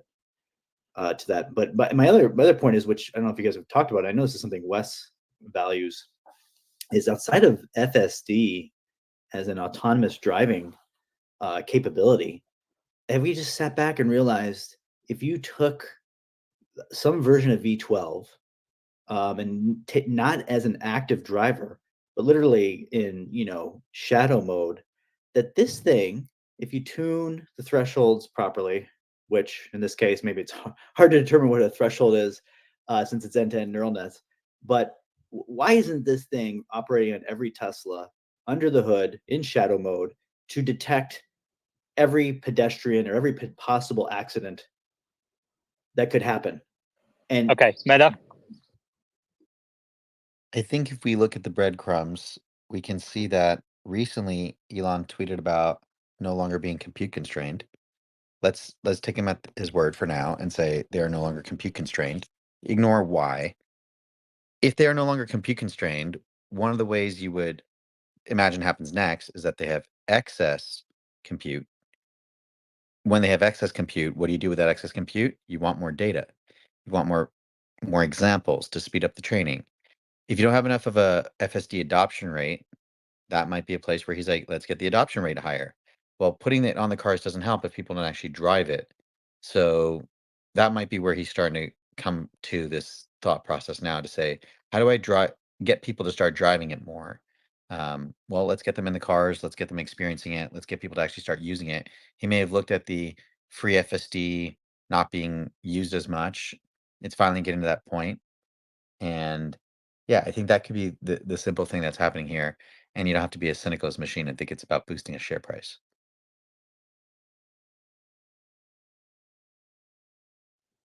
I am never cynical, ever. You're not cynical when you're sitting in a car that's driving itself. I'll give you that. Maybe a little bit. Yeah, it's pretty amazing how you were so cynical in the space, and then you get in the car, you're so happy. You're like a kid at Christmas Eve, and It's then the what the next Tesla does. day you come into the space again. You're like cynical again. Like, what do I need to do to have you? Like, what does the space need to do to have you as happy as when you're in a Tesla? I mean, maybe if I had hardware 3 and I was being driven around while on spaces, right? Then that would make me happy. I'm super happy with V12 as an L2 assist. I think it's amazing, right? It's so cool, and it's got a lot of nuanced capabilities that show how the end-to-end learning works pretty well, and the possibility to learn even more nuance to reduce, risk of injury, risk of crashes, etc. So I'm fully kind of sold on it as close to being ready for L2 for most people, right? So I get they should push to get more awareness. I'm now a little less skeptical. This is just over a few years of trying to understand how much value that has to the normal person. To a person who's like in traffic or wants to look at their phone or something, like I could see it being useful. So I'm just not sure the overall market. So the part that's changed for me is that I think now that V12 is like definitely at a level it doesn't have to be just for like techies or something. Like it can be used by most people. I'm just not sure how much they'll use it. Do you have to lower the price considerably? Are you going to get that many people at $200 a month? I'm still not sure on that part. Machine, I bet you spend $200 a month at Popeyes alone. And I guarantee you, Popeyes doesn't make you nearly as happy as being in that FSD car made you happy. So invest in yourself, stop going to Popeyes, and start like a fund to get yourself that hardware upgrade. I don't need a fund. I can pay for it. I just $200 a month. Do you know how much Popeyes I get to? Just screw Popeyes. All right. I could go, I mean, for myself, let's not even, count family, but it could still do for family. For myself, I could go get, that would pay for like, I don't know, 5-6 meals of sushi in a month. And I would take that over $200 for FSD Beta 2. It's just not, that makes me happier. Sushi makes me happier. I'm sorry. Okay, as much as we care about your happiness, Tyler is back on the board, and Tyler just joined Patreon, and I pinned at the top his contribution as well. Thank you very much, Tyler, and also Justin Palco and Nicholas Vitucci. Thank you very much for joining Patreon. If you want to be as cool as Tyler, join Patreon. All right, Omar, welcome back. Hey, I'm gonna be in the Cybertruck driving. Okay, great. Tyler, you said earlier that you had some news that you shared with your subscribers. The post is up on Telescope's profile. If you want to see it ahead of time, go subscribe to Telescope. And then I think you said he wants to kind of get confirmation that you can share it publicly. You'll do that here too, right? Yeah, so I've been trying, and I've been kind of recommending a lot of other accounts to do the same, to not message Tesla employees kind of during business hours. This is for a lot of reasons, but Tesla has monitors their internet traffic very heavily, and it just puts employees at risk. So with that in mind, about a week or so back, I kind of set that in motion, and so I have to kind of wait until they get off of work to get that phone confirmation, just because they said they wanted to kind of ruminate on it. But they said they were very likely going to be okay with me sharing it. So around 6 p.m. Pacific time, I should be able to hear back from them and get confirmation on that.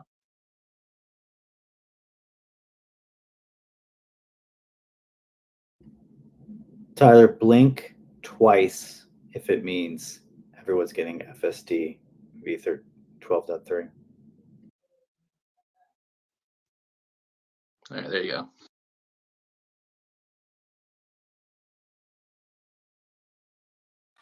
You know, Steve Staranka just posted a really good suggestion on YouTube live chat, and he says, just wait until somebody's stuck in traffic and then pop a message on the screen that says, do you want FSD to complete your ride? I thought that was really cool. Like, situational. Anyway, any questions, comments? Please request to speak. I'm trying to roll my R's over the more machine. Did you see that? Request. Please request. Well, that's better than I can't roll my R's.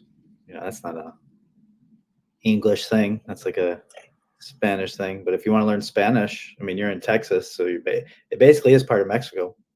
In fact, I'm not surprised they haven't tried to fight back for Mexico, because it used to be theirs.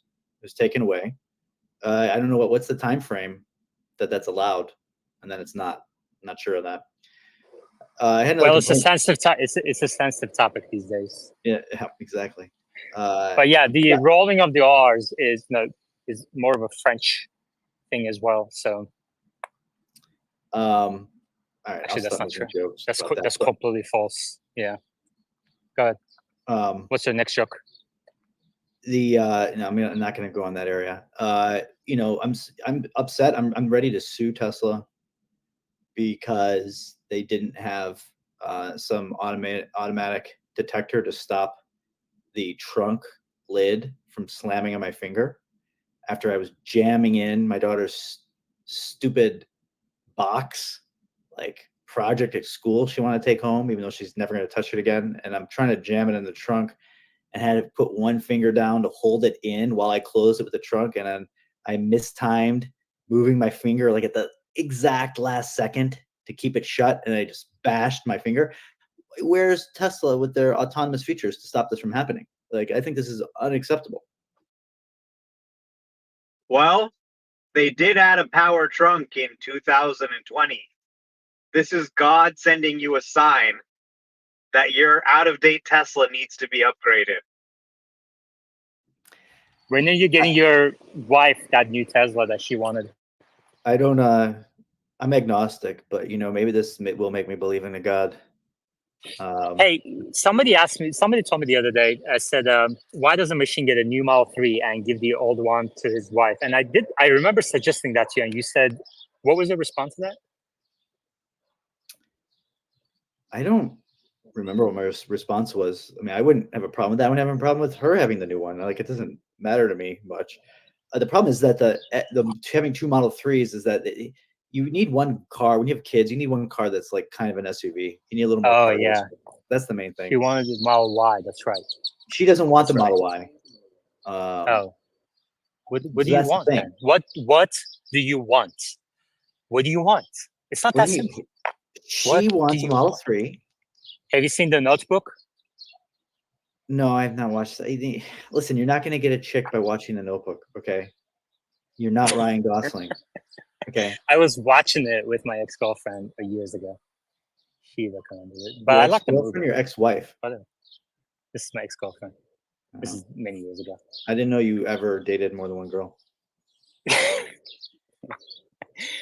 Well, you know, I had a wife, and you know, I dated your mom. So, anyway, My mom's um, not a girl. She's sex changed. She's a man?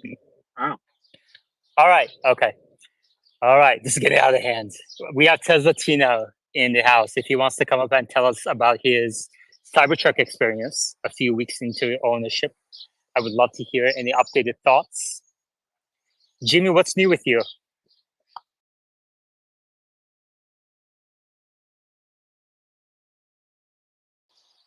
Jimmy? Jimmy's hanging out on the speaker board without paying attention.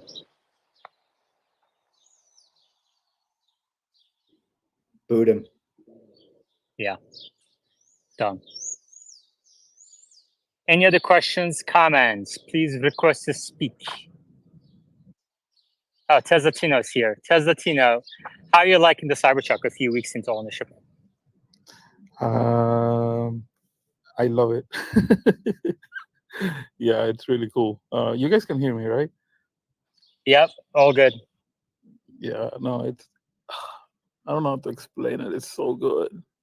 It's so good. We had a really good time. We spent 16 days living in it, basically. We took off from Miami to Utah, spent 5 days straight on the trails of Moab, and then from there we went to Starbase in Texas, and then we headed down back home in near Miami, and it was great. It was great. What do you think is the most underrated feature of the Cybertruck? Honestly, the whole package is it's hard to compare to anything else that I've driven, from utility vehicles to sports cars to luxury cars. Like, it's really difficult to compare it with anything. It's very unique in that sense. And then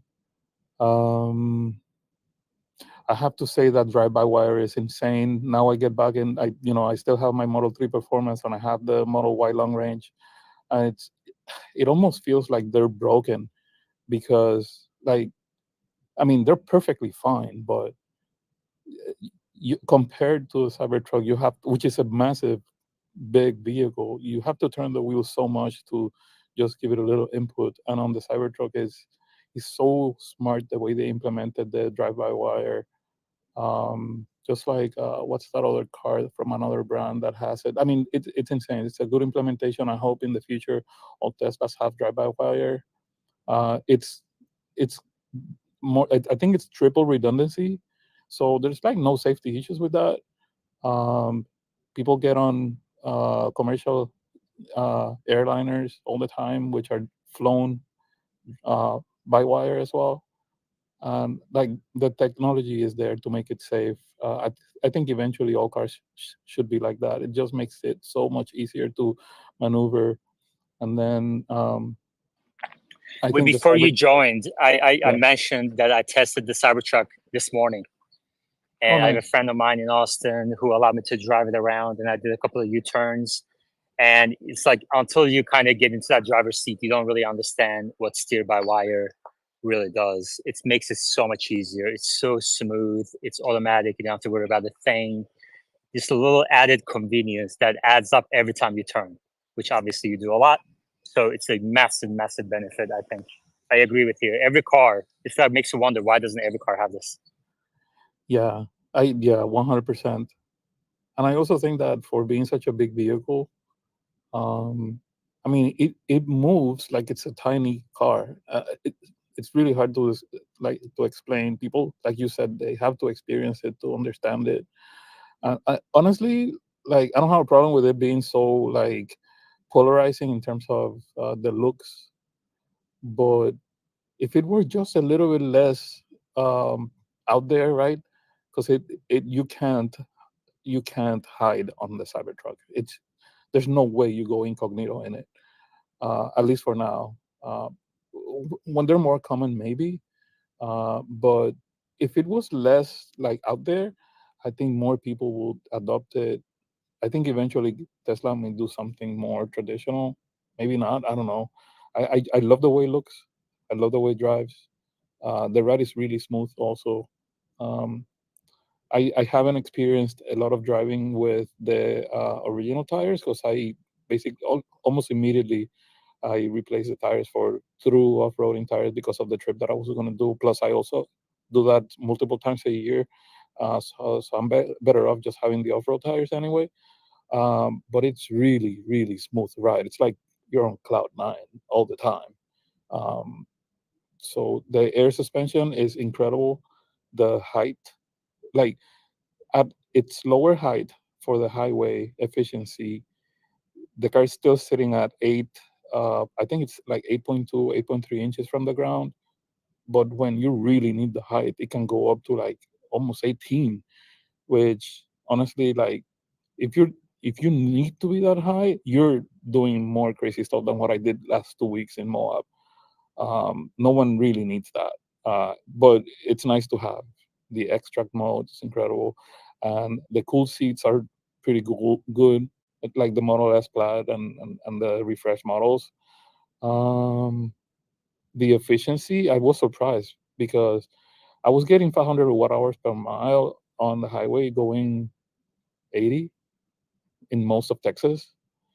And when you just slow down, like in the city, I'm getting like 340. It's insanely efficient for being such a big truck anyway. So yeah, if anyone has any more specific questions, let me know. I'm working on designing a really crazy camper kit for it, so that I can do more long-term based overlanding trips. So yeah, other than that, I'm down to answer any questions. Any questions for Tesla Tino or Omar on their Cybertrucks? Please request to speak. Any questions? Please request to speak. Tesla Tino, thank you very much for coming up and explaining to us. And always good to get an update. And you're welcome to come up again later on. Machine, do you have any estimates on Q1 deliveries? Q1 or 2024 full year deliveries?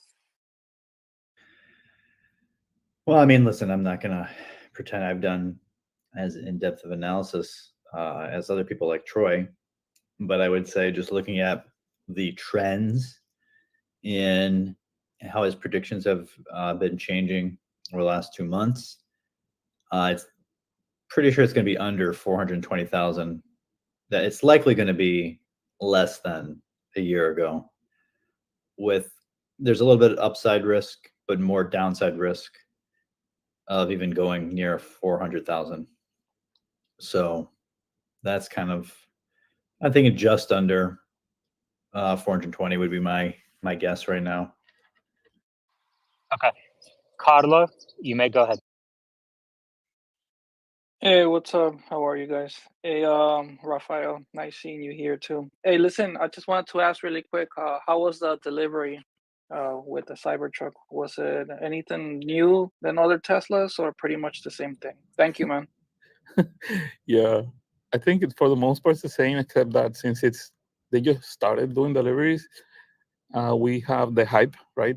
The bow or the red carpet or whatever. In my case, they received me with the light show, and I was so excited that I started recording, and then at the end I realized I never pressed record, so I don't have I don't have it recorded, but it was fun.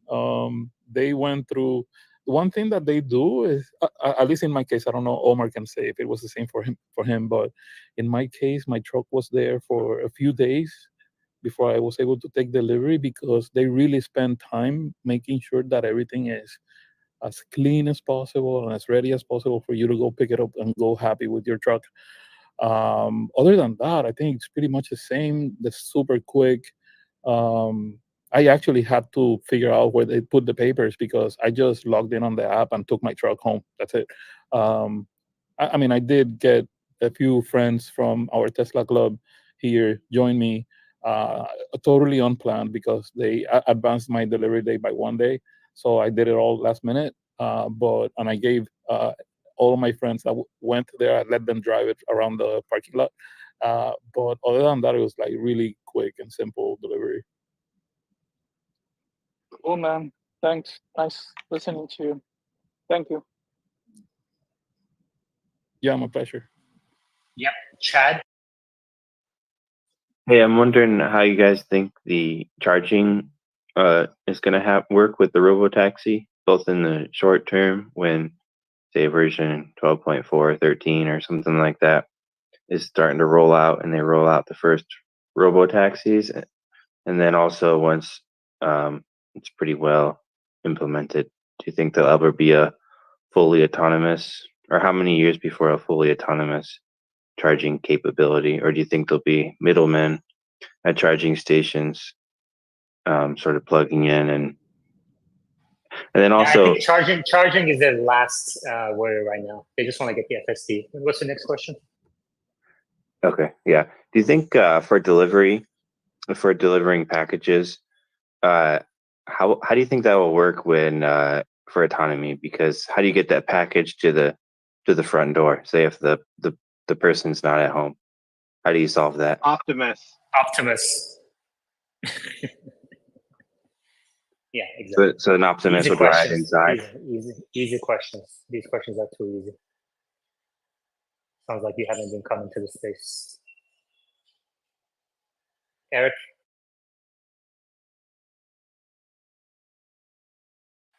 Eric, go.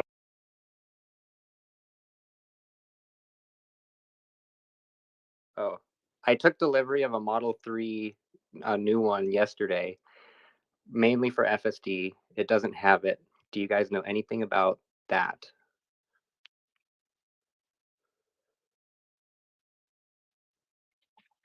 New Model 3s don't have FSD yet. They're going to send a software update out soon that has it. Thank you so much.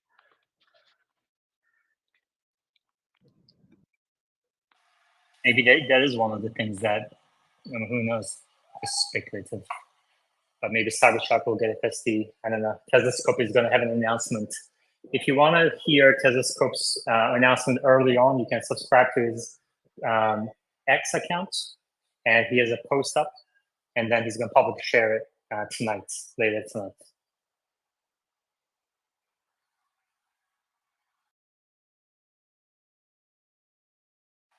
We have two other speakers coming up. Alan, go ahead. Hey, I was just wondering, what do you think the relevancy of Dojo is now? It's been a few years that we've been hearing about it, and nothing really tangible has been released.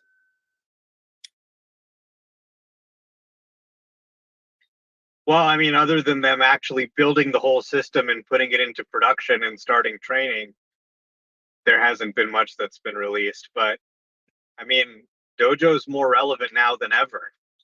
There was no massive shortage of training compute when they originally started Dojo. Things have only gotten worse since then.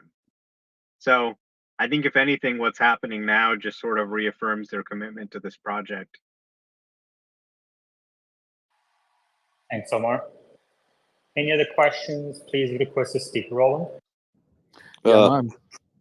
I'm sorry, yeah, man. I wanted to see if it was possible to bring someone to a stage because I think I want to ask them a question. They're in Europe. Our friend Lars from Todos Eléctricos, I don't know if you see him, but I would like to see what their perception is in Europe of all these topics that you're touching here, because the American, like the US market, is very different to Europe. I don't know if that makes sense to bring someone like him up. Yeah, of course. I sent him a request, invite. Roland? Yeah, hello guys. No, yeah, in general, I think in Europe, Teslas are also hyped, and I think in the future, it would be really interesting when Tesla might sell the cars with a really low price, like the $25,000 cars that you advertised. But yeah, this would be also my question: when will it be there that you sell cars, or the car that is really in a cheap price factor in Europe?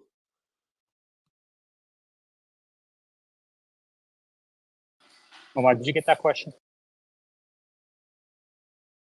I think he just said that he thinks the $25,000 car will be huge in Europe.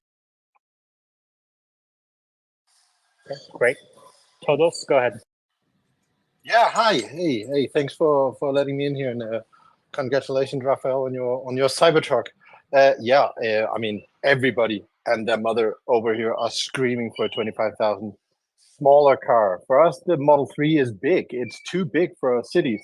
The turning circle is too wide. I can't get around easily inside our narrow cities here. So we're dying for a 25,000 euro or $25,000 car. I mean, not just because of the price point, but we just want a smaller car. Really, it's funny because the Model 3 is huge for us. So yeah, no Cybertruck for you. I'll give it a try if it comes over here.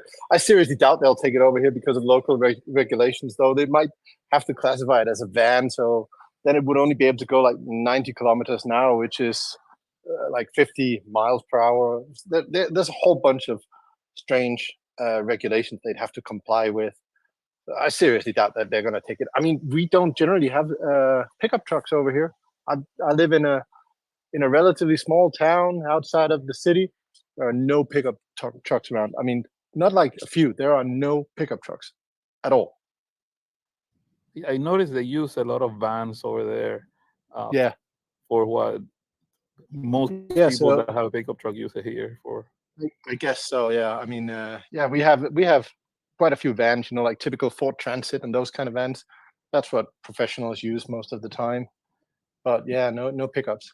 I don't know why. I mean, they're pretty cool. I like them, but they don't seem to get them over here. But you guys were able to taste the refresh Model 3, for example, before the US. How's the adoption of that, and how are people like? And I know you prefer a smaller car, but you've been an owner since 2018 and 2019, right? Yeah, I mean, the new updated Model 3 is crazy. Everybody has got one over here. It's half of the electric cars sold in Spain, where I am, are Teslas, and 80% of those are the new Model 3. So they're everywhere around here. And it might not be the most popular size of car, but it still offers by far the best value for money of any electric car at all, no matter which brand you're looking for. So they're everywhere. Yeah, I see tons of them on the street. Cool. Awesome. Yeah, and we did get them quite a lot before you. I think we got them like 6 months or something before you got them over there, right? A few months, yeah. Yeah. I test drove one in, I think it was in October last year. Cool. Thank you, Lars. Yeah, thanks for bringing me on. And hey, I just want to say hi to Omar as well. I do enjoy his content a lot online. I give you a hard time about the FSD, but it's mostly because I'm super envious, because our autopilot over here is it's pretty crap. Not because of autopilot, because of regulation. I can't even do a lane change without me having to put my blinkers on. So if I shouted you online on X saying that your videos are crap, that's just that, okay? Yeah, well, you experienced it here when you visited me, and we spent the whole weekend with that and the Model S Plaid as well. And what do you think about FSD here in the US? I think that well, you know, anecdotally, the first time I tried it was you driving me from the airport to your home, which I think was about a 50-minute drive or a 1-hour drive. And when we got there, you said, "Hey, did you notice I've had FSD on the whole time?" And I haven't even paid attention to it. So it's very impressive. I must say though that Florida and the kind of streets that you have are very different from what we have. I mean, Europe is more like San Francisco, you know, narrow, winding streets, ups and downs, and people walking in front of you all the time. I'd really love to go to San Francisco and check it out over there sometime and see how differently it behaves. And also, we tried it. What was that? almost 2 years ago. No, more than a year ago at least. And Yeah. I'd love to see how it's evolved since then, because as I see the videos, I see it's kind of like 2 steps forward and 1 step backwards kind of thing. I remember when we did it, it did some quite impressive things, like it avoided a puddle in the middle of the road, or more than a puddle, flooding in the middle of the road. And that was with I don't remember what version it was on, but it was quite old. And now it seems to do that now on the version 12 again. So it did some pretty impressive things already, but it was far from perfect. But I'd like to see how it's evolved since then. Well, for the benefit of everyone else, also, wait until you see how version 12 is behaving here, because my freaking car just parked itself at the supermarket here, like the other day. It's unbelievable, like how much better. I know, like, if you look at all my videos and all my content, I have never said that it's blowing my mind the way it is. I've just said, like, this is good, this is bad, whatever. But now, for the first time, I can truly see what they meant. It's a step change. It's completely different, at least in where I live. Version 12 is insane, and I'm already. I think I'm on the second or third update of FSD 12, and it just drives a lot more that like the person. It's insane, really. The key to this is end-to-end AI. I mean, as soon as I remember we talked about this 2 years ago on a podcast we had, and we were sure that they wouldn't get to the next step before they also made the decision making based on AI output and not just good old-fashioned C code. And I think that's the big thing they've done now, and you got to do it. It's just you can't program your way out of it. You have to AI your way out of it. Yeah, I think they just announced that they replaced over 300,000 lines of C++ code. It's really something else. Yeah. By the way, over here in Europe, we are hopefully getting FSD. Maybe at the beginning of 2025, there's European legislation coming through. That means that it's across all of Europe. There's an entity that gives access to, or that allows local regulation to allow these kind of things. And if you look into the stepwise process, with a bit of luck, beginning of 2025, we might actually get FSD. You'll see that Tesla's hiring for engineers and test pilots for automated driving systems over here in Europe. So I'm really hopeful that maybe in a year we might see something. I have FSD on my car that I bought back in 2019, so it'd be nice for it to do something someday. Sweet, that's awesome. Great to hear that. Thank you, Lars. All right, thanks for bringing me on, guys. Thank you. Machine, did you have anything to say, or just waiting? Are you on your desktop again? Yeah. Can you hear me? Yeah, we can hear you. Yeah, I just wanted to add that I think it's probably unlikely that FSD comes to Europe right in 2025. It might wait until the Gen 3 model. And the reason is, just like the Europeans were talking about, is that the Model 3 is simply too big for Europe, and it's specifically too big for Europeans. Europeans are very small people. I believe they're 5 foot tall at most. And it's just not safe for them to be in large vehicles. We can design a smaller vehicle for them, and we can't have FSD crashing them. It's not designed for that. It also not designed, the crash worthiness is not designed for the tight pants that they wear. This actually alters the crash mechanics. So everything has to be redesigned by Giga Berlin for a new vehicle that can fit. It's very tiny vehicle for Europeans, and that's not going to come out till probably 2026. You're trolling, right? I never make a joke. I can confirm. I actually need to go in and change my tight pants right now, so that's true. Does it take 2 hours to change? Lars Yes. is And I'm also like 6'3" or something. Really? I believe you're that's welcome. in metrics, and imperial, I guess it's like more like 4'5" or something. Sawyer, how are you? Hey guys, what's going on? What's the news today? I mean, pretty much what Omar's been sharing. That's the biggest news. One question I I did have actually with that FSD thing, Elon is saying, install it on every vehicle and then, show it to every customer who's about to take delivery. Do they then uninstall it after they've done the demo, or how does that work? Or they just leave it for a month or something? I think that's just gonna be for anyone that purchased the car with FSD. I don't think it's gonna be for people that did not purchase it with it. Well, if the people who already purchased it, aren't they already convinced that they want it? So isn't the point to convince people that maybe don't think they want it to buy it? That's a good point, but I don't think so.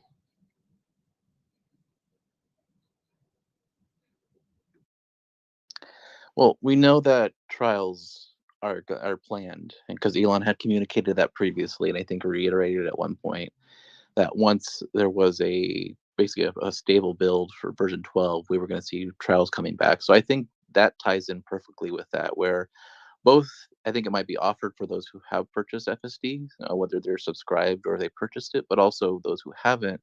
It allows for Tesla to say, hey, you might have heard of this. Here's something we want to show off to you. Are you willing to have one of our employees kind of demonstrate it for you and try to potentially unlock another source of another vehicle to subscribe or purchase it after the actual purchase, or even possibly while still at the delivery center? I mean, I think in general, this is a great initiative because, 90% of Tesla buyers in 2023 never owned a Tesla before. This was data that Tesla shared, I think, on their Q or January earnings call. And probably an even higher percentage have never tried the latest versions of FSD. So I think, we like to say it in the community, butts and seats sells Teslas. And it's true. You really, you got to experience it to believe it. I really believe that with FSD. And it goes with the Cybertruck, too. You really have to see the Cybertruck in person to appreciate it. And certainly you can't appreciate FSD like you can sitting in the actual passenger or driver's seat. It's just a different experience. So the more people they show that to, I think the take rate would increase. And I think this does point to we're going to probably start seeing free trials pretty soon here if Tesla or Elon wants to do this already. I hope they figure out how to make the calibration of the cameras not take beyond 50 miles, because FSD doesn't work if the cameras are not calibrated. And yeah, like I've seen people just having to drive over 100 miles to get them calibrated in the past. Maybe now it's different. But I wonder how that's going to play, right? Because you don't want to have a a Tesla employee having to be, 50, 100 miles with a customer just to show them FSD. The thing needs to work out of the gate with less than 15 miles on the odometer. Basically, when the people take possession of the car, they should be able to like test it, unless it means that they're going to take them on another car that before they release their owned car with FSD. I don't know. Like, you have any thoughts on that? It just occurred to me that that could be an issue.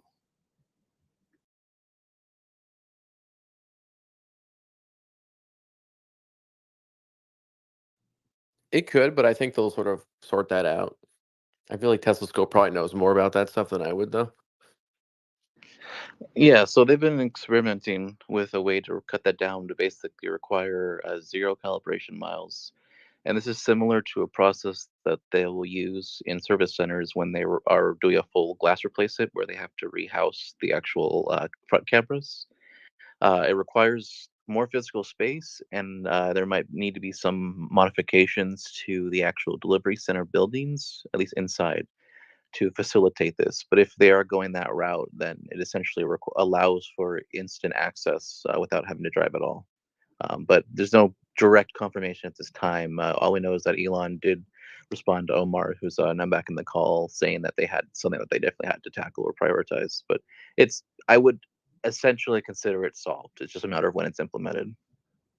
Would be interesting if they would do something similar to what Boston Dynamic does with the robots, where there's like these QR codes or like signals around a room that are used to calibrate, and then it's just a quick snap of all those, and then it's good to go. That would be really cool. So that's essentially what they do already in their service centers. Or at least I know the one in Torrance, California does. and I don't know if this is standard across every service center in the country, but they essentially have a special room where they seat the car in, and it has a bunch of little dot sensors all around the room, and they use that when they're putting the cameras back in, especially if you had like your windshield replaced. And they're able to immediately calibrate the car with that and make sure everything's working before they hand it back to customers. It's a slightly different process than the actual full calibration when you first get the vehicle, but it essentially borrows from that. By the way, this is a little off topic, but Yaman, I was at obviously the Cybertruck meetup yesterday. About 115 people showed up, and a lot of them actually mentioned that they listened to this spaces, your rooms. So I thought that Wow, was that's notable. awesome. That's really cool. Thanks for sharing. That's really, really cool. That makes me feel good that, that the space is helpful. And, it's all the credit is obviously due to all the speakers, Omar, Sawyer, Meta, Machine, Telescope, and many others who come here, Wes, many others I'm forgetting. We have dozens and dozens of speakers in here that join and share their knowledge. And that's why this space is valuable. All I do is just host it, really.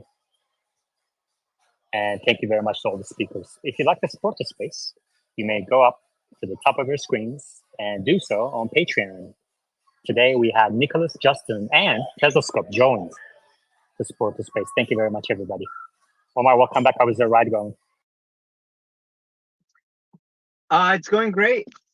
Really enjoying it. I mean, the Cybertruck's just so nice. It really feels like the most luxurious ride in any Tesla, really.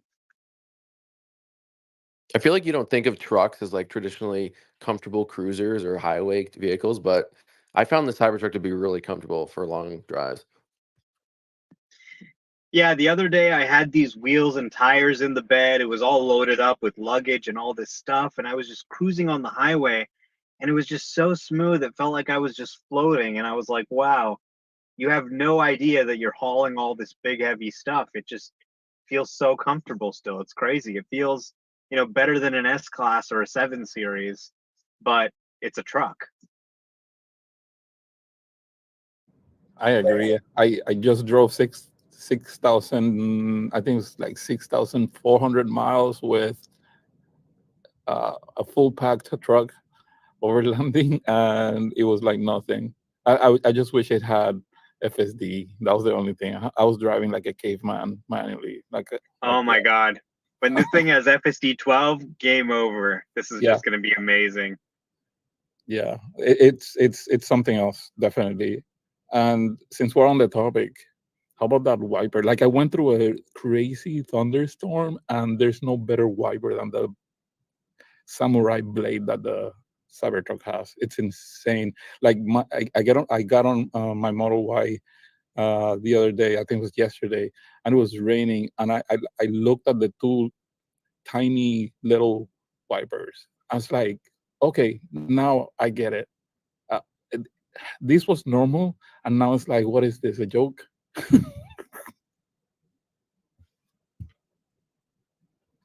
Yeah, we I think, go ahead. I was also just really impressed with the auto wipers. I was driving on the auto wipers down I-5. It was raining on and off, raining, then sunny, then drizzling.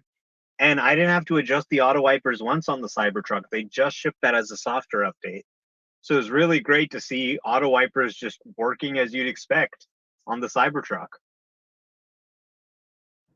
Yeah, I'm glad they added it, but unfortunately I had to it was it was wiping the dry massive windshield the other day, and I had to turn it off. I was a little upset because it's really loud when it's dry. But I'm gonna keep giving it a shot. James Dobson, welcome. Yes, thanks for letting me speak here. I had just seen this video, and I posted it in the thread for the spaces, but it's with DIY Detail, and they have got a ceramic coating that apparently works with the Cybertruck, and they went through the whole process where they washed it and they used their prep solution, and got all of the contaminants out of the stainless steel, and they put the ceramic coat on it. From what they said, regular ceramic coat won't work, and I don't think that anybody else has ever tried it successfully yet, or at least on a video. But I just found it really interesting because that's one of the weird things that a lot of people might have with the Cybertruck. And as an investor, it just seems like that's one less thing down if they want to put the time into it. You can apparently seal up that stainless steel pretty well and make it easier to wash and everything else going forward. Can So can I say something about that? Yeah, go ahead. So after the incredible amount of dirt and mud and sand and water and everything that I did during those 2 weeks in the Cybertruck, I got home. The truck looked nasty, like red dirt, stains that you would not believe. And I was concerned, but to my surprise, I just sprayed it hard with my puny, I think it's like 1700 PSI pressure washer. And then I used pH balanced soap, and almost everything that it had went away. And then I think on the hood only, I used like a 10-year-old little can of Mother's steel polish for the hood. And my truck looks brand new. I'm not saying that it's not true that some people are getting some hard to remove stains, but that was not my experience. And my Cybertruck was baking in the snow, in the sun, in the mud, in the dirt, in the sand for 2 weeks. And when I got home, I just cleaned it like any other car. I spent most of the day cleaning, but it was so much dirt underneath and the wheel wells and all that, and plus it was fully packed. I think it would be interesting to see a product that prevents stains. I saw 2 products that seem to be doing that, but if you don't mind just cleaning the stains away, my experience has been that it's not very difficult. Thank you, Rafael. Telescope. I was wondering if I could answer one of the questions that you got tagged in from just the main thread. Yeah, of course, go ahead. So Bitter Melon had asked any insight into where the Tesla full self-driving team's recent confidence comes from. Have they proven FSD in simulation? Question mark. And so I want to answer. So I was also want to ask just while Omar was on the call as well. So Tesla's been working on version 12 for a little bit over a year now. They've been working on it across the United States, across Canada, across other countries as well. And they pretty much knew from almost the very start that this was essentially going to be the final framework, kind of the architecture that they wanted to be able to solve FSD on. Even before we really saw FSD version 12 going to actual customers, the initial feedback from employees going back to just version 12 and version 12.1 when it expanded for the first time was almost immediately positive. Tesla has never seen this much of a positive response from both employees and customers in any prior FSD build. It's resolved the most amount of issues much quicker than any other build prior, especially major builds. And so we're data. Obviously, Tesla has all the data. I would say that Tesla's confidence really comes from matching the experiences of everyone. Is there's less disengagement, there's less critical issues. It's able to handle a lot more edge cases. It's able to handle construction better. It's able to negotiate situations with other vehicles with a lot more confidence, and as well as the other progression, which we haven't even seen yet with actual smart summon and a lot of the other semi and autonomous features. I think more than anything, this is kind of we're in the final lap, and I'd go back to say what Omar's always said, and I agree, is that it's essentially a full self driving version 1 again. This is the end of what everything coming up to this point was, but it's now the beginning of what the full self-driving suite is going to look like going forward. So Tesla's, with them being not compute constrained anymore, there's nothing really holding them back from just progressively and at a much quicker rate improving upon and bettering the experience for everyone. So I think that's where a lot of their confidence comes from. They're now at the point where they actively want to start showing and demonstrating this to customers, both who have subscribed and haven't subscribed to FSD. I think that's a very, very, very important, crucial turning point. Yeah, I mean, Elon obviously is running the alpha build, and members of the team are running the alpha build. So they're essentially running early versions of 12.4 and the functionality that'll eventually be 12.5, right? Actually, smart summon, auto park, all that stuff. And they're seeing things that are making them all team members independently. They're not being told to say this, but they're saying, you haven't seen anything yet. So imagine you're sending out 12.3. You know 12.3 kind of sucks because you've already tried 12.4 and 12.5. And you can see how many things it fixed.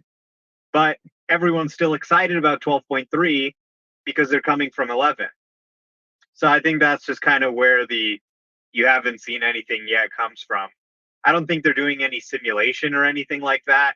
I mean, obviously they do simulation, but it's not simulation that's giving them confidence.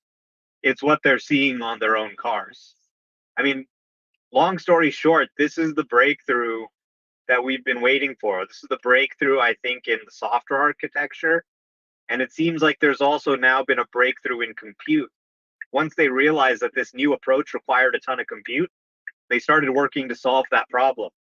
And it sounds like the constraint has at least been alleviated a little bit, if you believe Elon's comments.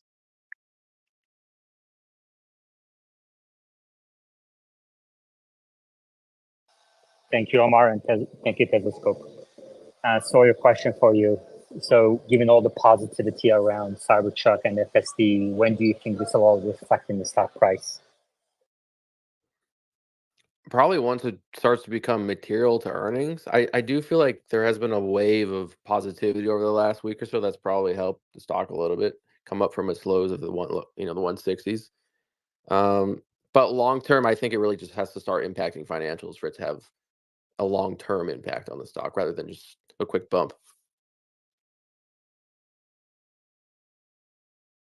Omar, any additional thoughts on that? The market can always surprise you. What was it that drove Tesla to all-time highs? Hertz. Oh my God, Hertz is buying Teslas. And then that turned out pretty well, didn't it? So, the market can often be irrational and it can often surprise you. So I don't try and predict the market or when it's going to move. But you are seeing people enter new positions. And smart people, venture capitalists, people who run angel funds, angel investors, and other tech-focused investors, they're seeing the AI theme. They're seeing what's happening here. They like the setup. Smart investors, when they see a stock dip like this, they like that. It gives them a good entry point. So you are seeing smart people start to take a position. They believe in FSD 12. They believe in the growth of EVs and the vehicle business and Megapack and all of that. And they're initiating new positions. So if there is, for example, let's say a really bad production and deliveries miss or really bad earnings miss, there may be people who sell and short, but there's a new group of people now emerging who are saying, I want to increase my allocation to this name. And they're going to be there to buy up shares, I think, on that weakness. And that's why I think you're seeing kind of a sentiment that there may have been a bottoming out here.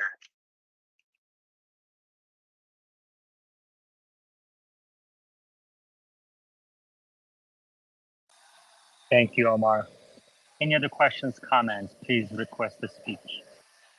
Sawyer, anything you'd like to add? How the news today? Anything that we've discussed you would like to comment on? One thing I just reported on about a half an hour ago that someone DM'd me about was that Tesla reached out to them, and I guess this is like a widespread new initiative that Tesla's now offering at-home demo drives of its new vehicles for Tesla owners that have mobile service appointments. and you can select whether you want to try out the new Model 3, the Model Y, the S and X. You just essentially reply with the model name you want, the preferred time, and then you can test drive a new Tesla at home, I guess. It's an interesting move.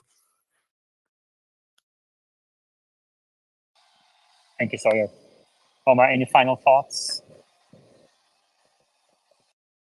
Yeah, I mean, the new Teslas are much better in very subtle ways. They're much better built. They're much quieter. You may have someone who's got a 2020 Model 3, and there's nothing wrong with it per se. It's a perfectly good car. It is doing the job. It's getting the latest software updates. But, maybe it's starting to make some noises. Maybe it's starting to rattle a little bit. It's starting to show its age a little bit. And you try that new Model 3 while you're at your service appointment, you're getting your cabin air filters changed or whatever. And you try that Model 3, you hear that door sound, that nice door sound that they've improved. You hear the new sound system, the quietness of the ride, the new suspension, and you're going to plant the seed in their head about upgrading. So, I think it's good to see them really getting creative with demand generation. I think they're probably better than anybody else at using tech, at using what they have at their disposal to push stuff. Sawyer shared the other day about them starting Facebook ads. I think this is great. I don't think anybody is opposed to this. Spend a little money on Facebook ads, show them a video. I think it's great. So really, Tesla's growth has always been driven by new products. And during the pandemic, we saw new products being pushed out because the auto industry couldn't make cars. So Tesla decided we're going to prioritize making and ramping the existing cars. We're going to push back the Cybertruck, the Roadster, everything else. And not fun for Tesla fans, but they ended up making the Model Y the best-selling car in the world. So that was probably a good strategy. Now we're emerging from the pandemic, the chip shortage, and we're seeing the return of new Tesla vehicles. We got the Cybertruck, which is the biggest new Tesla vehicle since the Model 3. And there's rave reviews. People love what they've been doing. We see the new Model 3, rave reviews. People love it. Obviously, we've got a new Model Y coming and some minor updates to the S and X. And then, of course, we've got the next gen platform, which is going to be the Tesla. So I think really when you look at this and people are saying, oh, EV growth is slowing, people don't want EVs. Well, people just want the new Tesla. They want the new Model 3. So they're looking at the Model Y right now. They're saying, okay, I could buy a Model Y if I really needed one, but I really want the new Model Y with all the stuff the Model 3 has. Or I want the new Model 3, but there's a little bit of a supply constraint there. Or I want the Cybertruck, but it's kind of hard to get them. So I think these new wave of Tesla vehicles are frankly all incredible, even better than any of the vehicles we've seen before, which are great. And they're going to drive growth, notwithstanding FSD, notwithstanding anything else. These new vehicles are going to make more people want a Tesla than before.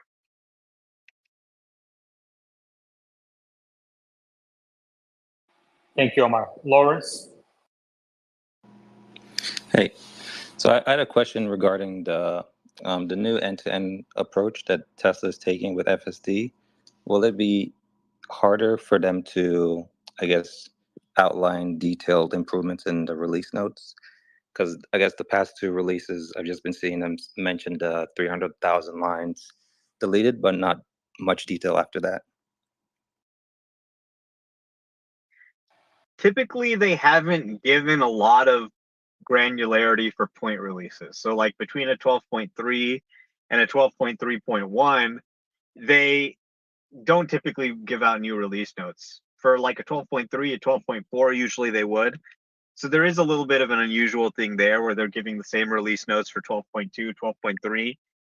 But, maybe just 12.3 was the first release. You do obviously still know what you worked on, right? So if you curated the data set to have it handle flashing red lights or something, you still know about that. And you can still put it in the release notes.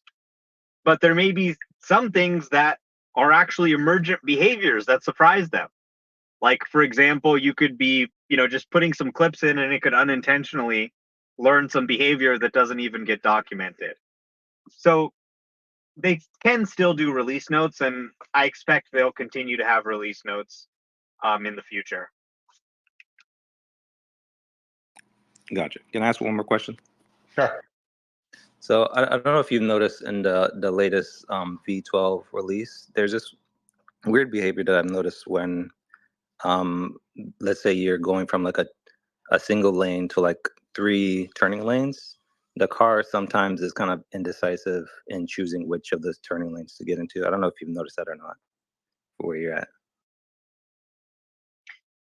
Yeah, it does seem to have that issue. I've noticed it too. So this is just, I think, an artifact of being an early build, and we should hopefully see it smooth out in future builds.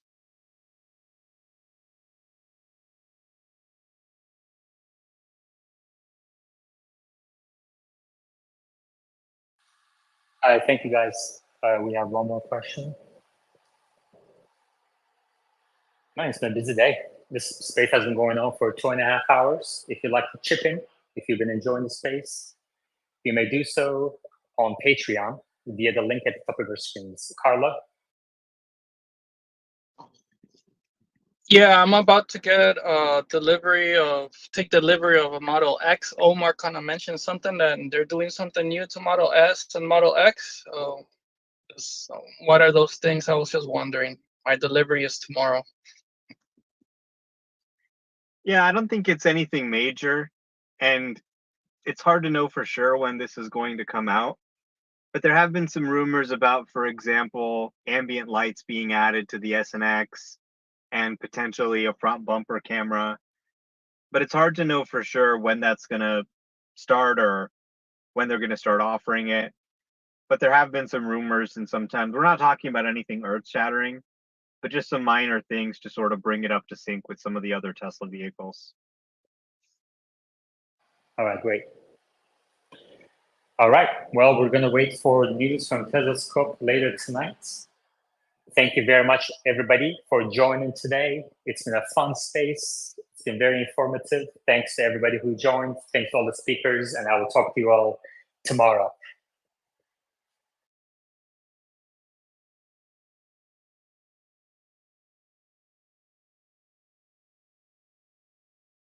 Cheers, everyone. Bye.